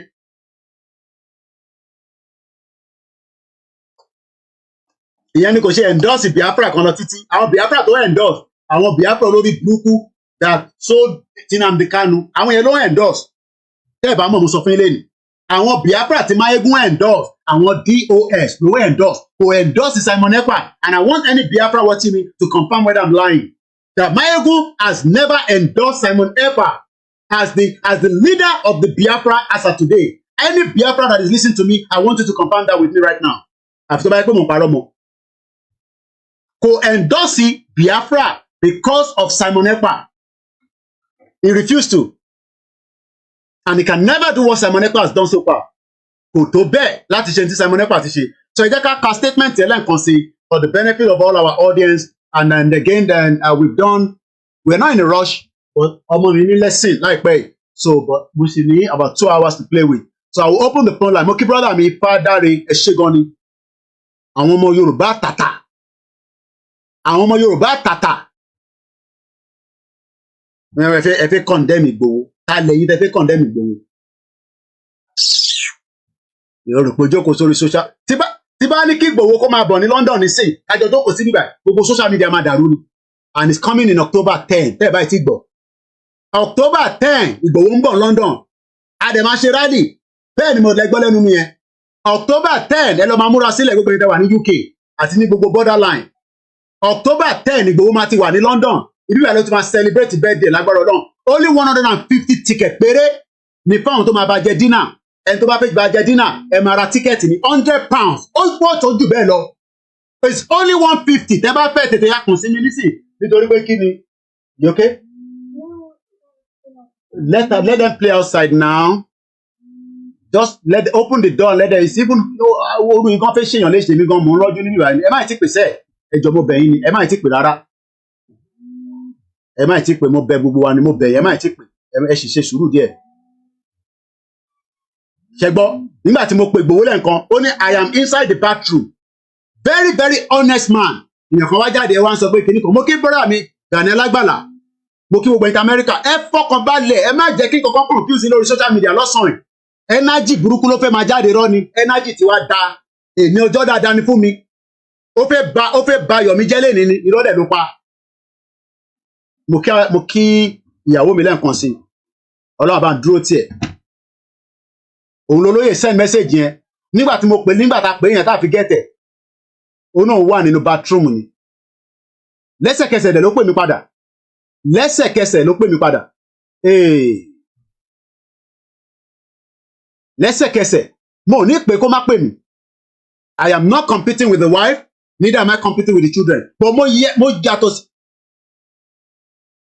Please Biafrans out of this you endorse Simon Ekpa kò ní dá fún ẹja tó bá sọ pé mo endorse Simon Ekpa you no go better for your papa wetin you dey do for my program we endorse Simon Ekpa here your papa you no go better for am born bastard and I block you ní ṣoríire anybody that come here and say why am I endorsing Simon Ekpa I block your father no go better for you can you do what Simon Ekpa is doing Yorùbá wuyi mo rí ẹ̀ńbẹ̀ ṣe ń káwọ́ sílẹ̀ ṣó ń clear àbẹ́ ẹ̀gbọ́n máa yégún ṣá ọmọ lórí burúkú ọmọ àlè yẹn ló máa lọ ń gbóhùn síta kẹ ó máa lọ ń máa tẹ̀ sí wa lójú pé òun láṣìírí Ìgbòho mo ní kò ní da fún bàbá ẹ̀ tó bá gbá ṣeré náà àti Ìgbòho jáde Yorùbá wuyi mo káwọ́ sókè o ṣe ń ka sílẹ̀ born bastard ní ọ̀kan wádé á sọ pé a tún support Simon Ekpa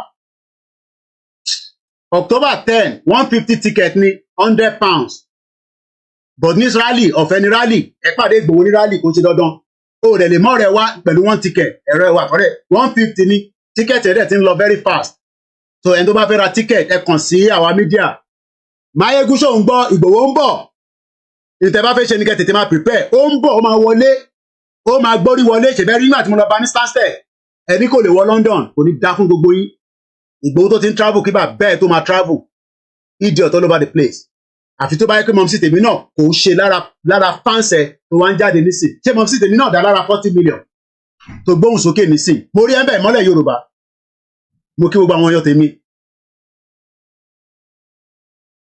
mo jẹ́rìí Yorùbá wuyì ó máa fún tán délẹ̀ ni a máa jáde fún ẹ délẹ̀ èèyàn mélòó ló ní lọ́wọ́ èèyàn mélòó ló ní lọ́wọ́ mo tún sọ fún ẹ Máyégún tọ́wọ́ bá fẹ́ ìdìdì ẹ̀kọ́ lọ kéde ẹ̀ máa dèwọ́ èdè òde àwa níbi táwa wà bẹ́ẹ̀ ni kí ló sọ kí ni eléyìí sọ kò ní da fún bàbá ẹ̀ ta lélẹ̀ kò ní da fún bàbá ẹ̀ bó ṣe sọ pé rọ́là ń pa tí Barack Obama bá fẹ́ ṣe dínà ọmọ ẹ̀ bá fẹ́ lọ jẹ dínà pẹ̀lú ẹ̀ no go better for your papa èyí olórí burúkọ man olè ní gbogbo wa olè bí bàbá ẹ̀ náà ṣe jẹ́ olè èmi àti bàbá ẹ̀ lólè lájọ́ ń jalè èmi àti bàbá ẹ̀ lájọ́ ló ń jalè lálálẹ́ olórí burúkú ẹ̀yin tẹ́lẹ̀ gbórúkọ yín jáde ṣé orúkọ lélẹ̀ ṣé ò lórúkọ gangan ò lè fojú ẹ̀ síbẹ̀ èèyàn ọmọ Yorùbá olóṣì àwọn fans Máyégún you no go better for your papa bàbá yín ò ní ṣoríire ẹ̀yin tẹ́lẹ̀ gbójú yín síta Ìgbòho gbójú ẹ̀ síta mo ò ní super sticker wọ́n ti yọ́ dànù yà kí ló fà pẹ̀lú super sticker àwọn ń báṣẹ́ lọ super sticker kẹ̀ Láì Muhammed ti ní kó gbé gbogbo program mi wálẹ̀ ọlá Ọlọ́run ọlá Elédùmarè ọlá gbogbo ẹ̀yin náà ni mo bá Google fan tó tán lẹ̀ bó ní jẹ́ mi wà Nàìjíríà ni wọ́n fẹ́ já gbogbo program wọ́n fẹ́ já gbogbo Koiki Media wálẹ̀ ni wọ́n ti yọ super sticker tipẹ́ àwọn super sticker kì àwọn ní super sticker mọ́ àfi tẹ́ bá lọ sórí backup channel ẹ lọ sí backup channel WD ẹ bá mi send ẹ̀ sí wọn. So let's read the statement once again. So if you sit down here and say Simon Ekpa we are not my block ẹni o gbogbo yọba jẹ Yorùbá gan a ní afẹ́ gbogbo nǹkan tó máa gbóná lèmi ń gbàdúrà látijọ́ ẹ̀ àdúrà kó gbóná wòtòwòtò airborne wòtòwòtò Nàìjíríà wòtòwòtò ẹ lọ́wọ́ program tí mo ṣe lánàá mo farabalẹ̀ ṣé ni yes kò ń ṣe Tinubu ló dá problem sílẹ̀ but it's part of the problem ògbóhùn ló lọ gbé Buhari wá Tinubu ló lọ gbé Buhari wá náà òun ló fi àkóbá sí wa. I'm telling every Yoruba today, Tinubu is an impediment to Yoruba people. problem ló jẹ́ fún wa. Talele tó sọ pé all this is not needed èpè ló fẹ́ gbà ó tẹ bá tún rewrite again. Number one, mo mọ orúkọ ẹ ṣé orúkọ ẹ ní A Showtime, what is your real name? Kí lorúkọ yín gangan, kí lorúkọ ọmọ Yorùbá lorúkọ yín? Ẹ sọ pé this is not needed all the time. Tó bá tún write rẹ̀ máa block ẹ̀ dànù. Èmi ò ní the followers mọ́ o. Èyí tí mo ní Ọlọ́run ti fi kẹ́ mi o, Ifágbémi lékè bá jókòó sí bíbà. Tí bá ní £100 màmá ti máa pè. Máa sọ fún mi pé à nídìí gbogbo ilé ní this time o.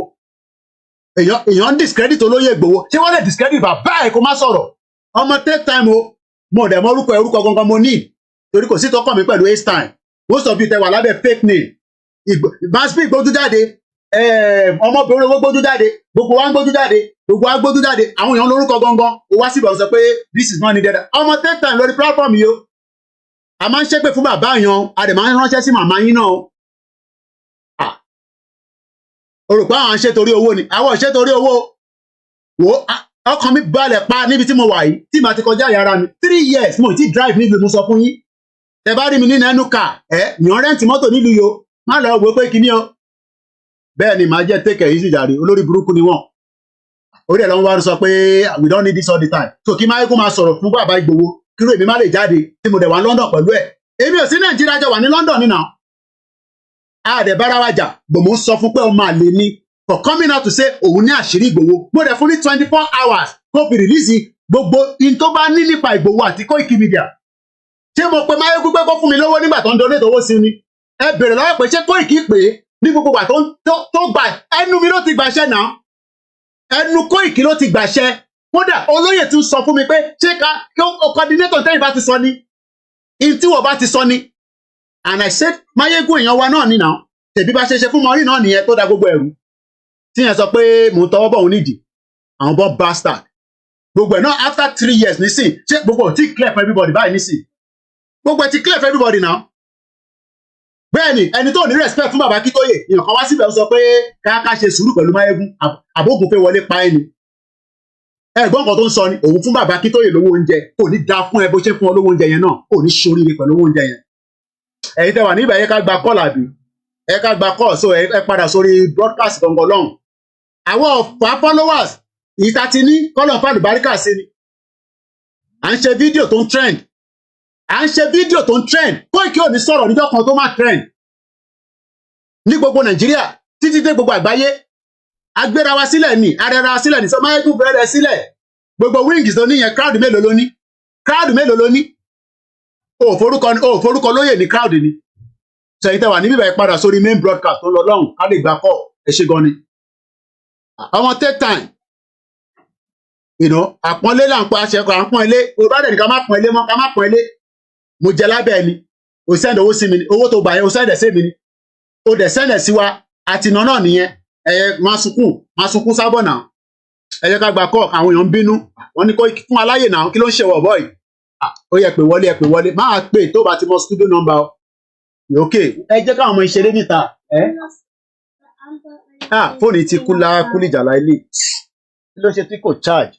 Ẹ má bínú èèyàn wa. Mo nídìí tó máa charge fast. Kí ló sọ ọmọ Oòduà? Kí ló sọ? You're the only one. Okay, open the door. Just open the door. I'll come and play with you in a minute. Ẹ sọ fún kó tètè ẹ má bínú èèyàn wa. Kí ló tó tẹ̀sí play nínú ilé gan sẹ̀ wálé ẹ̀pọ̀ ọmọ Oòduà? Ẹ má bínú èèyàn wa. Ẹ jẹ́ ń lo small charger tó lè fast. Ẹ má bínú line yẹn máa padà sókè nísìn. Ó ti lọ́lẹ̀ ni. Èèyàn kan wá ń sọ pé kinní kan òun disrespect bàbá Akíntóyè. Mo dákẹ́ ní gbogbo time yẹn náà. A lè settle amicably. Tension to high. Wọ́n fẹ́ pe orúkọ Ìgbòho. Wọ́n fẹ́ pe stop.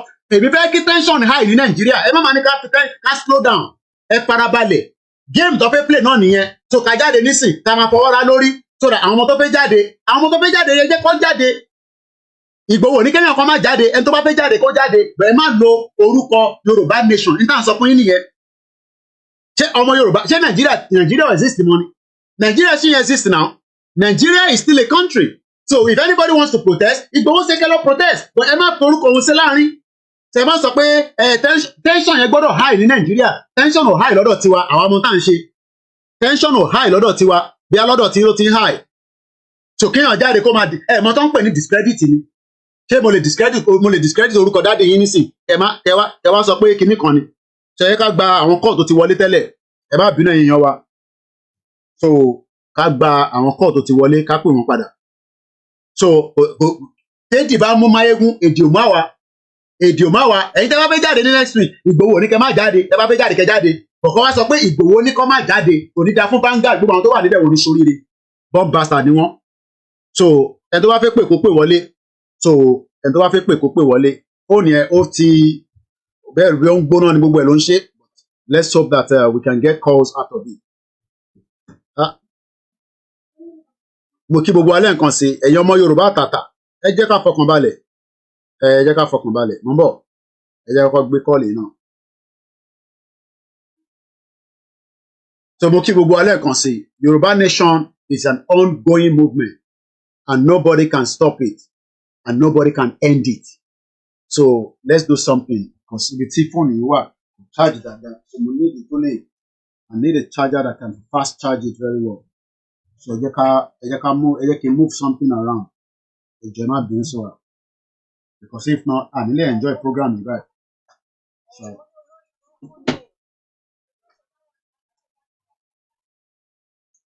wọ́n máa wòrán tí ẹ sweetheart wọ́n máa wọrí má dà sí máa wòrán tí ẹ. Ó ti oró a ṣe ìbé ìbá ti fúnláyè tán náà ló ṣe lẹ́nu ẹ̀ ṣe ń yọ́bọ́yọ́bọ́ àwọn ṣàfihàn wọn ṣe ìyàwó mi ló ń sọ̀rọ̀ yẹn má wọrí tiẹ̀ mama wọ́n má wọrí ìgbà táwọn rìkọ́ọ̀dì ni bí ṣe fún láyè báyìí tèbíjọ́ kejì ló jáde ló lọ ṣe program yẹn tó bá yẹ kí mo sọ fún Máyégún pé ó tó bẹ̀wọ̀ bíbà bẹ́ẹ̀ dá kó jáde kó lọ forúkọ lóyè Ìgbòho èmi ò ń ṣèyàn burúkú ni àwọn ò ń ṣèyàn burúkú ni èèyàn dáadáa ni Koiki Media and I remain èèyàn dáadáa Ọlọ́run dẹ̀ ní jẹ́ ká jọra wa lójú kéèyàn kan máa sọ fún wa pé ká ṣe sùúrù ẹ̀yin tẹ́ bá ní ká ṣe sùúrù yẹn mo lè block in nísìnyí o èmi ò ní time gbogbo yẹn o mo sọ fún pé mo mọ anybody rí o mo mọ anybody rí rárá because ẹ bá mi slow yẹn yíya mi mo mọ anybody rí o torí gbogbo ilẹ̀ lè fúnyàn lógún jẹ ìyẹn mo ṣe lọ pati kankan mọ́ ẹ̀ẹ́dẹ̀ lè fọbìnrin mú mi torí pé Ifá ti sọ pé mi bẹ́ẹ̀ pé n tẹ̀lé pépé fún wa nìyẹn ẹni ṣoríire ẹgbọ́n sókè ìyá dáadáa one bastard mo ń gbọ́ yín. Ọlọ́run máa wà pẹ̀lú. Àmì Ọlọ́run. Ṣẹ́rí God bless you. Ṣẹ́rí láyé yìí ó dáa kí ẹ̀ máa ní integrity. Ṣé yín? Ó yé mi mà. Ṣẹ́rí ìgbà tí kíní ìjàlè lè ní ti láti àná ni mo ti rí ká mo ní mi ò believe. Mo ní mi ò believe statement yẹn pé well mo ní mi ò believe ṣá. Wọ́n á fẹ́ àbọ̀dé orúkọ Ìgbòho ni àbí nǹkankan. Ṣẹ́rí Ọlọ́run tún máa bẹ̀rẹ̀ tí wá pẹ̀lú Ìgbòho more because this is so ridiculous. Right now is now ridiculous.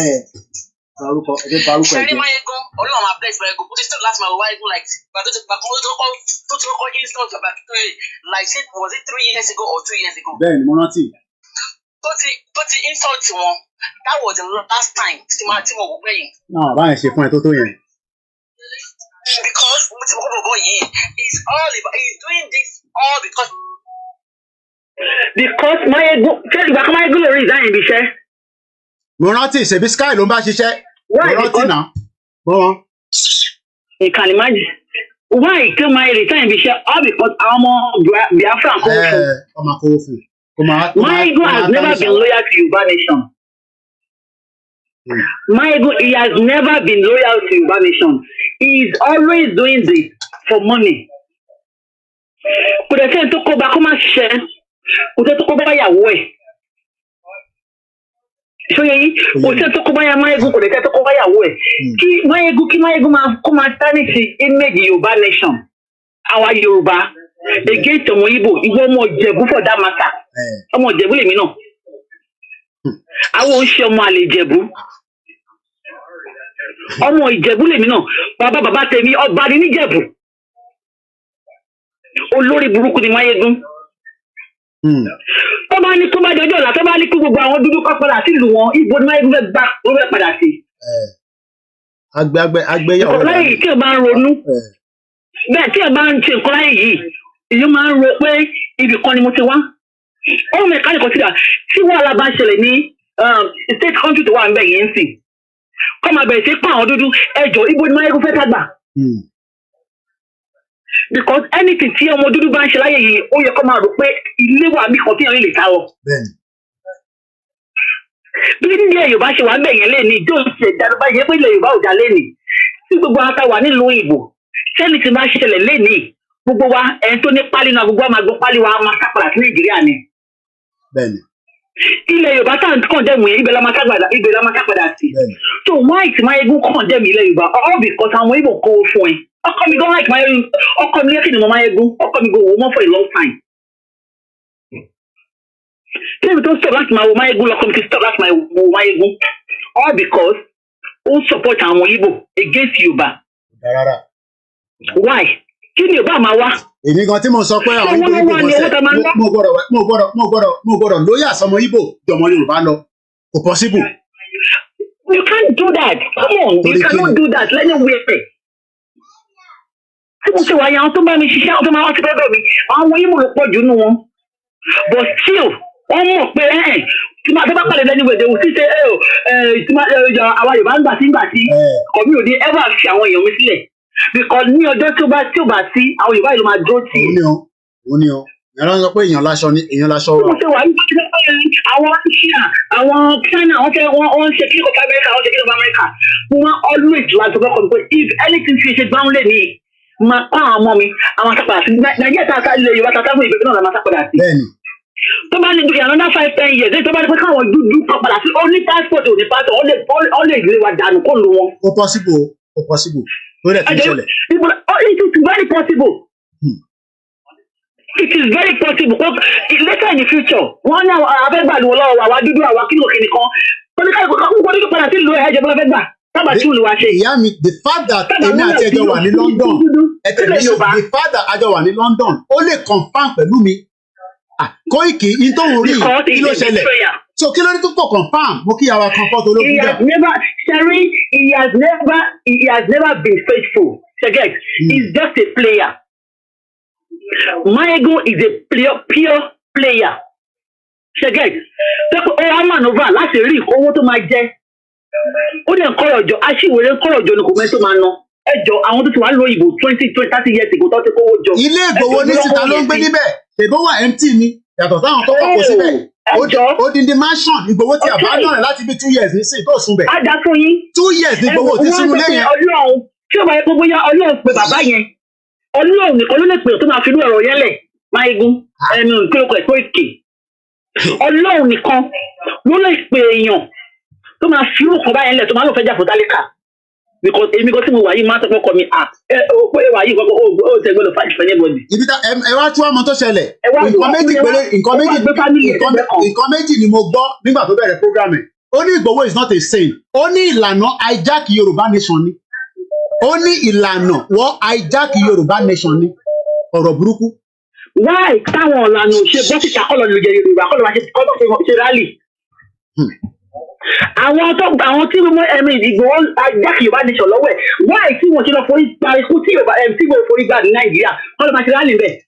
tó bá fẹ́ ṣe rálì kọ́ lọ ṣe rálì ẹ tó bá fẹ́ ṣe protest ẹ má mú torúkọ Ìgbòho mọ́. Anybody tó bá fẹ́ kọ́ mọ́ òun kó ké o Yorùbá ni ẹ̀mí kí ló kọ ẹ̀ bàbá kíkẹ́ ìbọn kọ́ ló wà nínú movement yìí àwọn ọmọdé pé they might not come out but káwọn náà bọ́ọ̀tì ká kọ́ lọ ṣe kó sẹ́wà kíkẹ́ àti Ìgbòho ṣe káwọn náà ṣe we support them. Because gbogbo wọn a lot of them they are not being loyal they are just about nǹkan tó máa rí kọ́kọ́ bọ́ta díẹ̀ kọ́ fún wọn ní nǹkan tó máa rí kọ́ díẹ̀ kọ́ ní kálukú lè gbòde wọlé padà but Ìgbòho is doing it with his own heart. Because he really wanted freedom for àwọn Yorùbá. Wọ́n ní kò mọ̀rọ̀ sọ ó tún àjọ wọ́n ní kinní kan. Tí ó bá fẹ́ kí ilẹ̀ Yorùbá kó bí tí ó bá fẹ́ kí ilẹ̀ Ìjẹ̀bú kó bí tí ó bá fẹ́ kí gbogbo orí ọmọ Yorùbá bí ọ̀rọ̀ kò bọ́ ṣe gbé jáde ẹ̀ nísìn àwọn ọmọ Ìgbò tó tẹ̀lé wa máa fi wá rẹ́rìn kí ni ìyá ní ṣe pẹ̀lú àwa. Àwọn Ìgbò kan mọ̀ kọ́dà lẹ́ni náà ń ṣe báwọn Ìgbò mọ̀ kọ́dà lẹ́ni ìgbó tó bá da ẹbí ẹ̀ tó bá rò bí aláta máa fẹ́ wọ́n mọ̀ kọ́dà lẹ́ni wọ́n máa padà bẹ orí ẹ̀ ní ìyá kí ni fíìmù yẹn bá mi send text message ó ní fíìmù kan tí mo wò wọ́n padà bẹ orí ọ̀dàlẹ̀ yẹn ni wọ́n ní bìkan tó máa padà wá dalẹ̀ tiwa náà ó ta àwọn ọ̀rọ̀ ẹ̀ ní wọ́n gé orí ẹ̀ náà ní. àwọn Yorùbá náà ló ti máa ń sọ pé tó bá ta ara lé ẹ lọ́pọ̀ o ò lè ríra lọ́wọ́n. o ò lè ríra lẹ́wọ̀n. Máyégún tara lé ẹ lọ́pọ̀ tó bá tara lé ẹ lọ́pọ̀ fáwọn Yorùbá. Àwọn Ìgbò tó ń tà wọ́n fún wọn ò lè adopt ẹ̀ bí wọ́n á ní pé ìyá èbìtú ìyàwó ta family ẹ̀. I'm coming mama. Ó máa tó pé o da family ẹ̀ tó di ẹ̀fọ́ àwọn gòlè accept ẹ̀ ìkọ́ tó bá tó lọ́wọ́ ló máa dà wọ́n. Bẹ́ẹ̀ ló ṣe máa rí gbogbo náà nìyẹn nítorí máa ń dọ̀ ṣe náà nìyẹn. Ó máa dà wọ́n nǹkan tó rí òjò pé nìyẹn Máyégún lè bímọ sílẹ̀. Ọdún bá ti bímọ sílẹ̀ láyé ó máa ń bí ẹ̀tọ́. Kájọ máa wòran. Ìgbà tí fẹ́ lómi láyé ẹ̀ṣẹ́ gbọ́n nìyá mi ẹ bá ń kí àwọn ọmọ ọdún wa bẹ́ẹ̀. Intan sọ ní bíbá mo fẹ́ ká mix ẹ̀ up. Ẹgbọ́n kan tí Máyégún kọ síta some few hours ago ká tó gba the next call. Sunday Igboho don cast. Sunday Igboho don cast. It is time to expose the mofo. Boko Haram was right. One regret I have. Tani right tó ní tó máa sọ pé Sunday Igboho don cast. Èló ló fẹ́ fi cast. No. Eléyìí ṣe misunderstanding. Máyégún wà ní UK pẹ̀lẹ́ mi. Tẹ̀bẹ́ yìí ń fẹ́ wà Nàìjíríà kan ń pè mí tí mo ń gbé kọ́ọ̀lù yín náà. Ẹ má wà carried away. Ọ̀dàlẹ̀ ni ó wà ní UK pẹ̀lẹ́ mi níbi àjọ ń gbé ní UK ni. Distance tó fi ń gbé tó bá ti bá wọ bọ́ọ̀sì lálẹ́ máa dọ́dọ̀ Máyégún láàárọ̀ la. Wọ́n wá release statement. Ó wá lo statement yẹn. Ó wá lọ post ní 5 hours ago. Sunday bí a kì í fi wọ̀nyí ní background. Ó ní Sunday Igboho ó ti cast. It is time to expose the mofo. Ẹ̀yin wá sọ pé Yomi try to understand each other. Ṣé mo sọ pé ṣé mo jáde báyìí rí láti wá attack ẹ̀mí? Ó tún máa lọ tán. Ó tún wá tún post another one. Today I will tell you why this betrayal. Ó pe olóyè Igboho ní betrayal. Ẹ má ẹ̀ka bára yín jà mọ́ anybody rí o. Ó sọ pé olóyè Igboho betrayal ni. Ṣé betrayal lẹ́yìn? Ẹ bá máa pè mí náà ní betrayal náà. Ṣé o tọ́ bá ti pa èmi àti olóyè sínú ilé ní July 4th bẹ́ẹ̀ ṣe máa sọ pé betrayal wa náà ni wá pé ṣèbí wọ́n dáwó rédíò sí lọ́wọ́ ó ti ná ṣèbí wọ́n dáwó kinní kan sí Ìgbòho lọ́wọ́. Ó ní mò ń bọ̀ Mr. Adam ó ní today I will tell you why this betrayal sellout was pardoned by Talon. But wọ́n fẹ́ yẹ ká sọ̀rọ̀ ni kódà àwọn èèyàn sì ń surprise pé olóyè sì lè wọ London. Wọ́n sì ń surprise pé ó lè padà sí Germany. Ẹ fẹ́ ká sọ̀rọ̀ ni mo dẹ̀ ní láti sọ gbogbo ẹ̀ torí bomb bastard lẹ́yìn tẹ́ bá fẹ́ ká sọ̀rọ̀ ni. Ta ló sọ pé kò sí volume ìyàwó Elizabeth ẹni kò sí volume kẹ̀ volume wà rẹpẹtẹ ẹgbọ́n sókè Mr. Adam. Ṣé ẹjọ́ mo fẹ́ ká mix ọ̀rọ̀ tó wà nílẹ̀ rárá. Ó ń pe olóyè ní betrayal tó bá ti pe olóyè ní betrayal lèmi náà tó kí ni mo wá ń jókòó sí ibìbàyí fún. Ẹ wà careful gan. Kí ni mo ń ṣe àìsàn fún kí ni mo ń ṣe wàhálà fún. Ẹ fẹ́ ká sọ̀rọ̀ ni kò ń ṣerú ọjọ́ ẹ̀nì. Mo ní kò ń ṣerú ọjọ́ ẹ̀nì. Tá a bá débi tá à ń lọ tán ni màá lè ṣe program pé yes o níjọba báyìí date báyìí. Ẹ ṣe sùúrù gan. Ní last week ìyá kan sì pè mí mo sọ lórí program náà ó náà Muslim nìyá yẹn náà òun rí ní orúkọ Ìgbòho ń gbé wá síwájú òun pé Ìgbòho máa kú. Ìyá yẹn ò rí Ìgbòho tó fi lọ ṣe gbogbo tó yẹ kó ṣe ṣiṣẹ́ Muslim ní UK ní bíbáyìí. Ẹ̀wọ̀n ìyàn kan wá jáde ó sọ pé betrayal ni so tí Ìgbòho bá ti kú ní ìbẹ́sẹ̀ máa sọ pé betrayal náà ni wa ọmọ ẹ ṣe sùúrù díẹ̀ o. Gbóhùn sókè Adam Smart.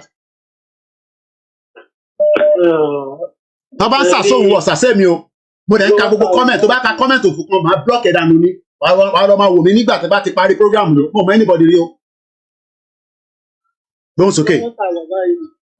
Kó má jẹ́ ìgbè kan ni wọ́n kàn dáhùn pẹ̀lú àpá ẹni tó bá dáhùn pẹ̀lú kankan ní Yorùbá nation yìí wàláì ikú gbóná ni gbogbo yìí máa kú bá. Ṣẹ́dùmarè èèyàn pèèyàn ní betrayal ẹ máa sọ̀rọ̀ lọ́mí sádà máa ṣọ́ ní background mi nísìn. ẹnikẹ́ni tó bá ti tẹ́kì Vanguard àti the nation gbogbo àwọn mídíà tó gbẹ ní Nàìjíríà ẹni tó bá ti tẹ́kì wọn serious láyé wàláì láyé because all the people they are the same. They are the same, telling you lies every day because they know what to like they just know exactly what you just want to get. I look at the comment section, look at everybody, all of them are full together. You have not heard this person saying anything since all this while. But once they write, and ordinary write of all of this honestly fully people under it. Just because you are just getting cloud. up and down. Gbogbo náà gbogbo yín máa àtẹni tó bá ti fẹ́ fún ẹ̀sìn ọ̀kan nínú Yorùbá nation yìí. Lórí Twitter yẹn, wọ́n máa wọ̀ rí wàhálà ẹ̀jẹ̀ bẹ̀rẹ̀ ní anybody lọ́wọ́ ká wà yìí. Ó kàn sọ wẹ́ẹ̀ nìkan ní Yorùbá nation yẹn wàhálà ẹ̀wò ní púpọ̀ tó lè máa kópa. Aṣẹ́dùmarè. Gbogbo òdílé yín pátá ẹ̀ ní kéèrè. Ẹ ṣé gan ni. Thank you so much. Ẹ kà tó fẹ́ lómi láàyè. Bí a gbogbo yín ti rí lórí screen, ó ní Sunday Igboho ti cast. Kí ló gbà cast? Èló ló fi cast? Èló ló fún Sunday Igboho?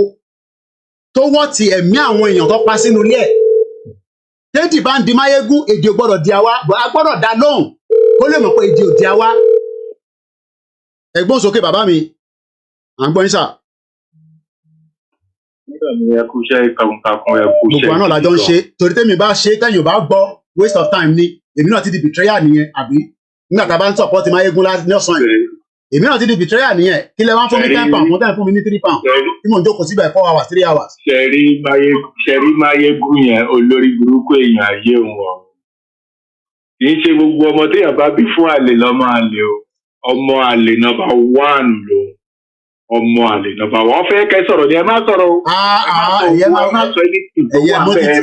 Èyí tí mo bá sọ náà mo ti sọ yẹn. Bí kìíní yẹn ṣe ó ṣe ń lọ kò yé wọn mọ́. Bí kìíní yẹn ṣe ń lọ kò yé wọn mọ́. Ó dàrú mọ́ wọn lójú. Òun náà gbogbo àwọn dáàdì mi sà, èmi àti Máyégún ti sọ̀rọ̀ nísì. Bàbá Alhaji Alabi Bashiru, wọ́n máa ń pèsè orí program. Wọ́n ti bẹ̀ mí pé kí n pe Máyégún, mo ní kí ṣé mo bá jà ní tí mo fẹ́ máa pè fún. Bí mo fẹ́ pè fún, mo distance ara mi pẹ̀lú ẹ̀yìn. Ó wà níbi tó wà kó máa ṣe tiẹ̀. Ọ̀rọ̀ yẹn bó ṣe ń lọ, bí ó ṣe ń lọ gbogbo wọn táwọn gbé gbogbo bó ṣe ń lọ yẹn jáde mọ́ kò yé wọn mọ́. Wọ́n ń wò pé báwo ló ṣe máa wọ Nàìjíríà, báwo ló ṣe máa wọ bí kò wá ayé wọn mọ́ bó ṣe ń lọ. Gbogbo wọn tó bá wà ní ipò olóyè Sunday Igboho nígbà tó ń mú bàbá síkú tọ̀nù yẹn, gbogbo wọn náà máa gba owó. Ó ń yà wọ́n lẹ́nu bí bàbá ò ṣe gba owó tó dẹ̀ ń fi wọ́n ṣe wà yẹn. Bó ṣe ṣẹlẹ̀ kò lè yé wọn. Títà dẹ̀ máa fi débi tó bá tá a ń lọ náà kò lè yé wọn. Ó kàn máa yà wọ́n náà lẹ́nu náà. Olórí burúkú ọ̀pọ̀ bẹ́ẹ̀ o kì í ṣe Máyégún nìkan o. Gbogbo wọn ọ̀pọ̀ bẹ́ẹ̀ lẹ́yọ kọ̀ọ̀kan. Máyégún náà kàn títí jáde this time around. Ẹ má jẹ́ kó convince yín. Ẹ bínú ju bó ṣe yẹ ká ẹ bínú jọ. Tó bá ń pè ìgbà ẹ lè gbàjú ẹ látòrí fóònù. Ẹ gbé gbàjú fún látòrí fóònù. Ẹ gbé ìgbàjú fún. Ọmọ àlè olórí burúkú ni gbogbo wọn. Ṣèrí bẹ́ẹ̀ ṣe dẹ̀bọ́ ṣe da gbogbo iṣẹ́ yẹn mọ́ lójú tọ́nà ṣe dà mọ́ ọ lójú báwọn alálẹ̀ ṣe dà mọ́ ọ lójú yẹn tán kí òye wọn mọ́ yẹn bẹ́ẹ̀ gan ló ṣe dáa torí tó bá yé wọn wọ́n tún máa takò wá bọ́ọ̀ ṣe lè takò wá mọ́ ẹ tó yà wọ́n lẹ́nu yẹn ìyókàn tọ́lọ́ àwọn alálẹ̀ fi ṣe nìyẹn ẹ máa báṣẹ yín lọ èmi kan lọ ẹ ṣe gan ni láṣẹ ìdùnnú thank you so much èmi kan gbà tí mo lọlé ìgbà tí máa dé báyìí mo calm down ṣèbí gbogbo ilẹ̀ mọ̀ pé program mi calm down ojoojúmọ́ dẹ̀ máa sọ pé mọ̀mísí mi ìyá mọ́mí wa comfort ológun jà ojoojúmọ́ ló máa ní ẹni sùúrù ojoojúmọ́ ló máa sọ pé Koiki máa ṣe program máa ṣe pé mọ̀ àná ṣe pé mọ̀ àkànwá wọ́n làwọn CBC sọ fún mi níjọ́ Sunday pé àní máa ṣe program má bùyàn kankan mọ́ so ṣégbà tí mo lọ sí Nàìjíríà tí mo dé ṣé mo calm down ni ẹ̀gbọ́n sókè alàgbà ẹ má bínú sá à ń gbọ́ yín sá ẹ̀gbọ́n sókè. ẹ kú ètò náà nìyẹn sá. Ọlọ́run á gbé wa délẹ̀ lérí lágbára Ọlọ́run. Àmín. Olórí burúkú ni Máyégún yẹn mo fọ́lọ̀ program yìí báyìí. A ṣe wà láì gbogbo èèyàn náà ló gbọ́ yín. Bó lẹ́yìn tí máa pè é ní betrayal. Ṣé wọn mọ̀ tún mọ̀ betrayal ni? Àwọn Yorùbá kan kìkan wọ́n ní kò lè yé wọn bí ò yé wọn kò lè yé wọn lọ́la kò lè yé wọn. Kò lè ìgbà tí bàbá ti ń pariwo láti bí 3 years ago ipe ẹ fọwọ́sowọ́pọ̀ ẹ jẹ́ ká jáde àwọn Fúlàní ti fẹ́ pàwá tán kí ló dé ẹ wá já ẹni sìn ẹ sẹnu falafolo ẹ sẹnu bí ẹnu bèrè kẹ́ni ẹlẹ́yìn lọ dídì kó sẹ́yìn kó pa kéńgbà yẹn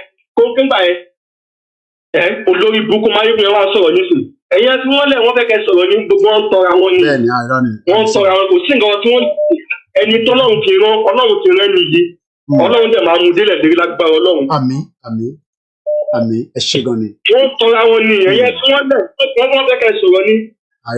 Mo tẹ̀lé ìgbẹ́sẹ̀ sẹ́nu kù yẹn wọ́n fẹ́ gbọ́ tẹ̀lé ní. Kò possible. Ẹ̀yẹ máa wọ́n ti olórí kúkú ọ̀wọ́n sọ fún wọn fún bàbá àgbàlagbà ìwọ́n fún olówó jẹ. Bomb bastard ìyẹn bomb bastard very bomb bastard. Wọ́n wá sọ pé wọ́n fún bàbá yẹn òun fún bàbá yẹn lówó oúnjẹ. Ẹ tó bá fẹ́ máa ṣe protest kọ́ máa ṣe protest ẹ̀ tó ní kọ́ máa ṣe protest ni wọ́n fẹ́ bá kó ọ̀tọ̀ níbi kan tí bàbá kí náà. Wọ́n wá sọ pé wọ́n fún ọ lówó oúnjẹ ìwọ́n akíní kan á sọ̀bù dànù ni. Ṣé ẹ dì mọ̀ rẹ̀? Ẹ ṣe gan ni sà. Lórí burúkú ẹ̀dá ẹ ṣe gan ni ìṣàkó ìké. Mo ti lórúkọ múbì tí mo wá Barbarian lórúkọ múbì yẹn mú bọ̀. Ìyàwó ti bákẹ́ntì mi ti sẹ́ndẹ̀ sí mi ẹ ṣe gan ni. Barbarians ẹni tó bá ti wo múbì yẹn go and watch it. A ṣì ń gba kọ́ọ̀lù gbogbo ẹni tó bá fẹ́ pè mú bọ̀ mo fẹ́ kí gbogbo mo ti sẹ́ndẹ̀ mo ti táàgì Máyégún.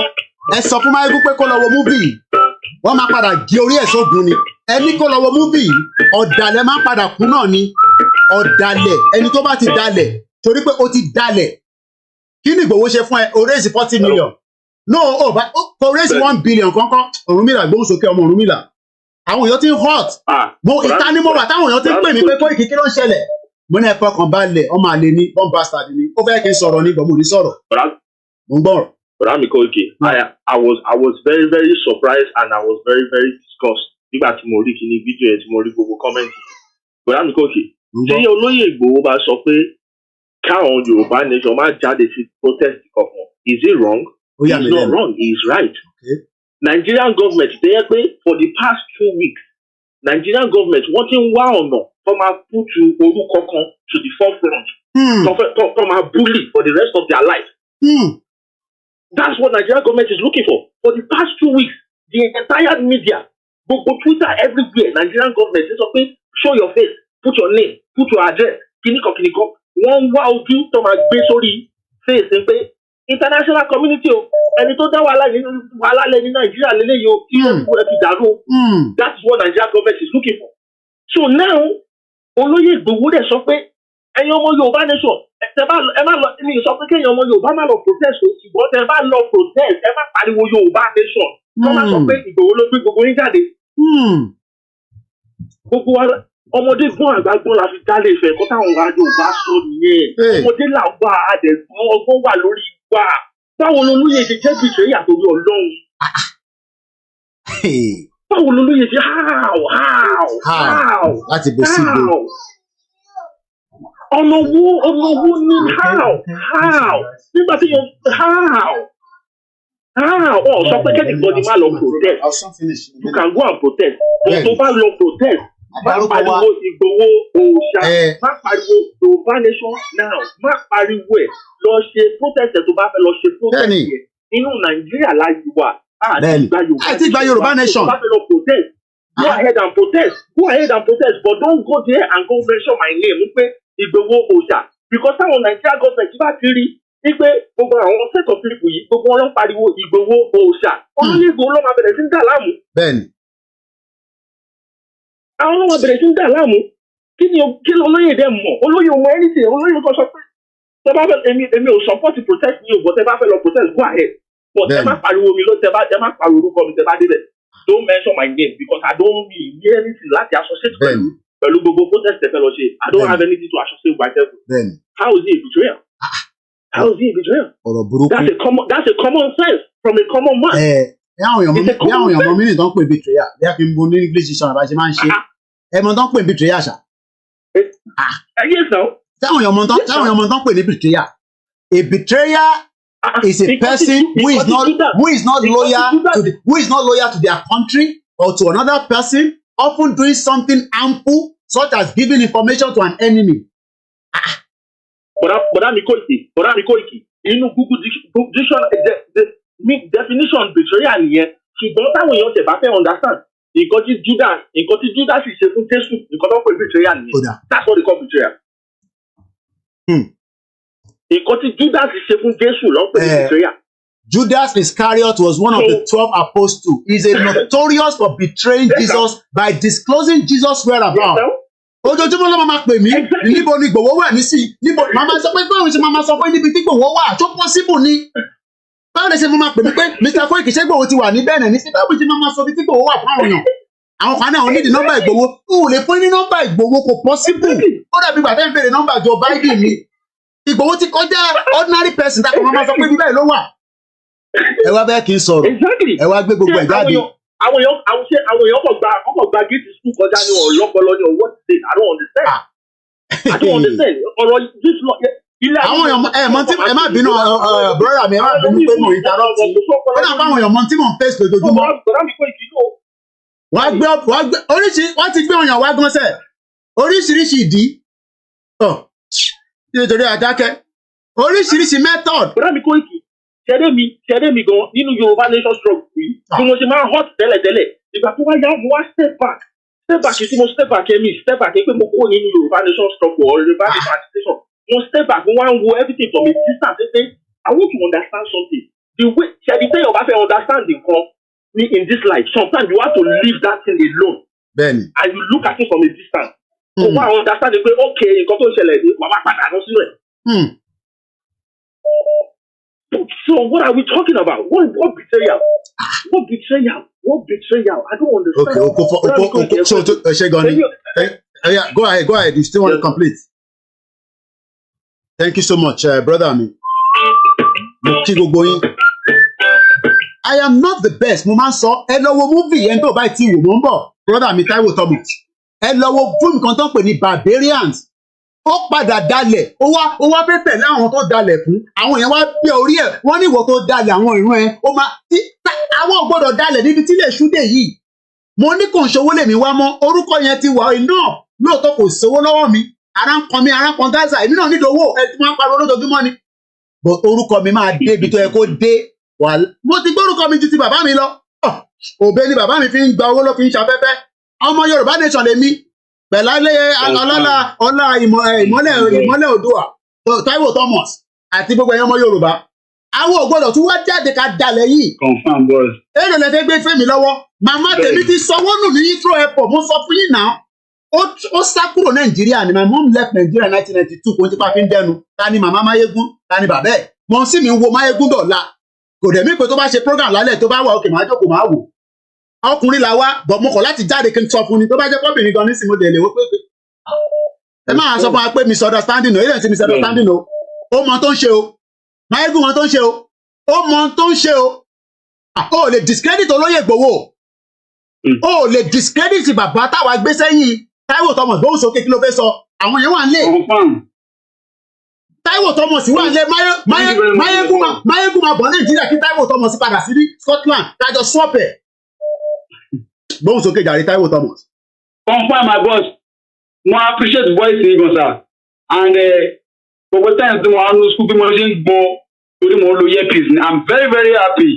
I'm very very happy and mo dey ma appreciate the effort because a number one standing media tó dúró tán even nígbà tí wọ́n yọ monetization kó lè page jáde ni nígbà tí wọ́n yọ kúrò bẹ́ẹ̀. Bàbá yìí ti ṣe program lọ without looking back láì wo any viewers. Ẹni tẹ́mi máa ń gbé fún jù nínú Yorùbá nation sir. You are the first white lion because kí wo viewers tó ṣe program ẹ máa ṣe program straight forward ni and secondly lórí ọ̀rọ̀ tó balẹ̀ lórí ọ̀rọ̀ chief gbogbo àwọn tó ń sọ ọmọ wípé bàbá ti ní heavy voice ṣùgbọ́n fọ́sí kí ó kọ́ appreciate ẹ̀yin dáàdì mi tí ẹ stand fún olóyè tí tẹ́yàn bá ti ní a good and current spokesman things will be going on lively and smoothly. Because wọ́n mọ̀ wípé Ìgbòho voice Ìgbòho lásán tó máa sọ wípé àwọn ò mọ anything nípa protest àwọn tó máa tí wọ́n ní jáde nínú Yorùbá nation tí wọ́n ní jáde mọ́ nílẹ̀ Yorùbá wà lẹ́wọ̀n àwọn billions. Wọ́n fẹ́ fi ara yẹn láti fi discourage wípé ókè o Ìgbòho ti sọ̀rọ̀ wípé má jáde sẹ́ because wọ́n mọ̀ wípé orí ìgbòho ló ní the power voice ní ilẹ̀ Yorùbá lẹ́nìí kò sẹ́lòmíì tẹ́lẹ̀ máa jáde lẹ́nu wípé òun jẹ́ kíní kan lẹ̀ Yorùbá irọ́ ni ìlú mẹ́ni kò ní anything oní ìlú ní power voice wọ́n fẹ́ máa lo gbogbo destruction láti fi destroy ókè o Ìgbòho sọ̀rọ̀ fọ́ọ̀kìlì inú mi dùn wípé wàhálà bàbá yóò jẹ́ láti wá sọ anything because tí wọ́n bá sọ̀rọ̀ àwọn tó máa dẹ̀wẹ̀ lórí protest wọ́n máa pọ̀ gidi gan even wọ́n máa ju àwọn tó ń prepare ẹ̀gbọ́n lẹ̀ lọ because wàhálà gbogbo tó lóye ní ó heavy gan tó ti jẹ́ big voice and bí mo ṣe wọlé last week sàdáde mi nípa ọdún yìí ó yẹ èmi fúnra mi kẹrẹ́nu because inú group tó ní kálukú wa I love Yorùbá nation at this point because even group tó ní kálukú wa gan no one allow this wípé Ìgbòho ń pọ̀ ọ́lé and most of àwọn tí wọ́n wá sí láàárín Yorùbá nation wọn ò mú bó wá ṣe ń lọ mọ́. They are not getting confused.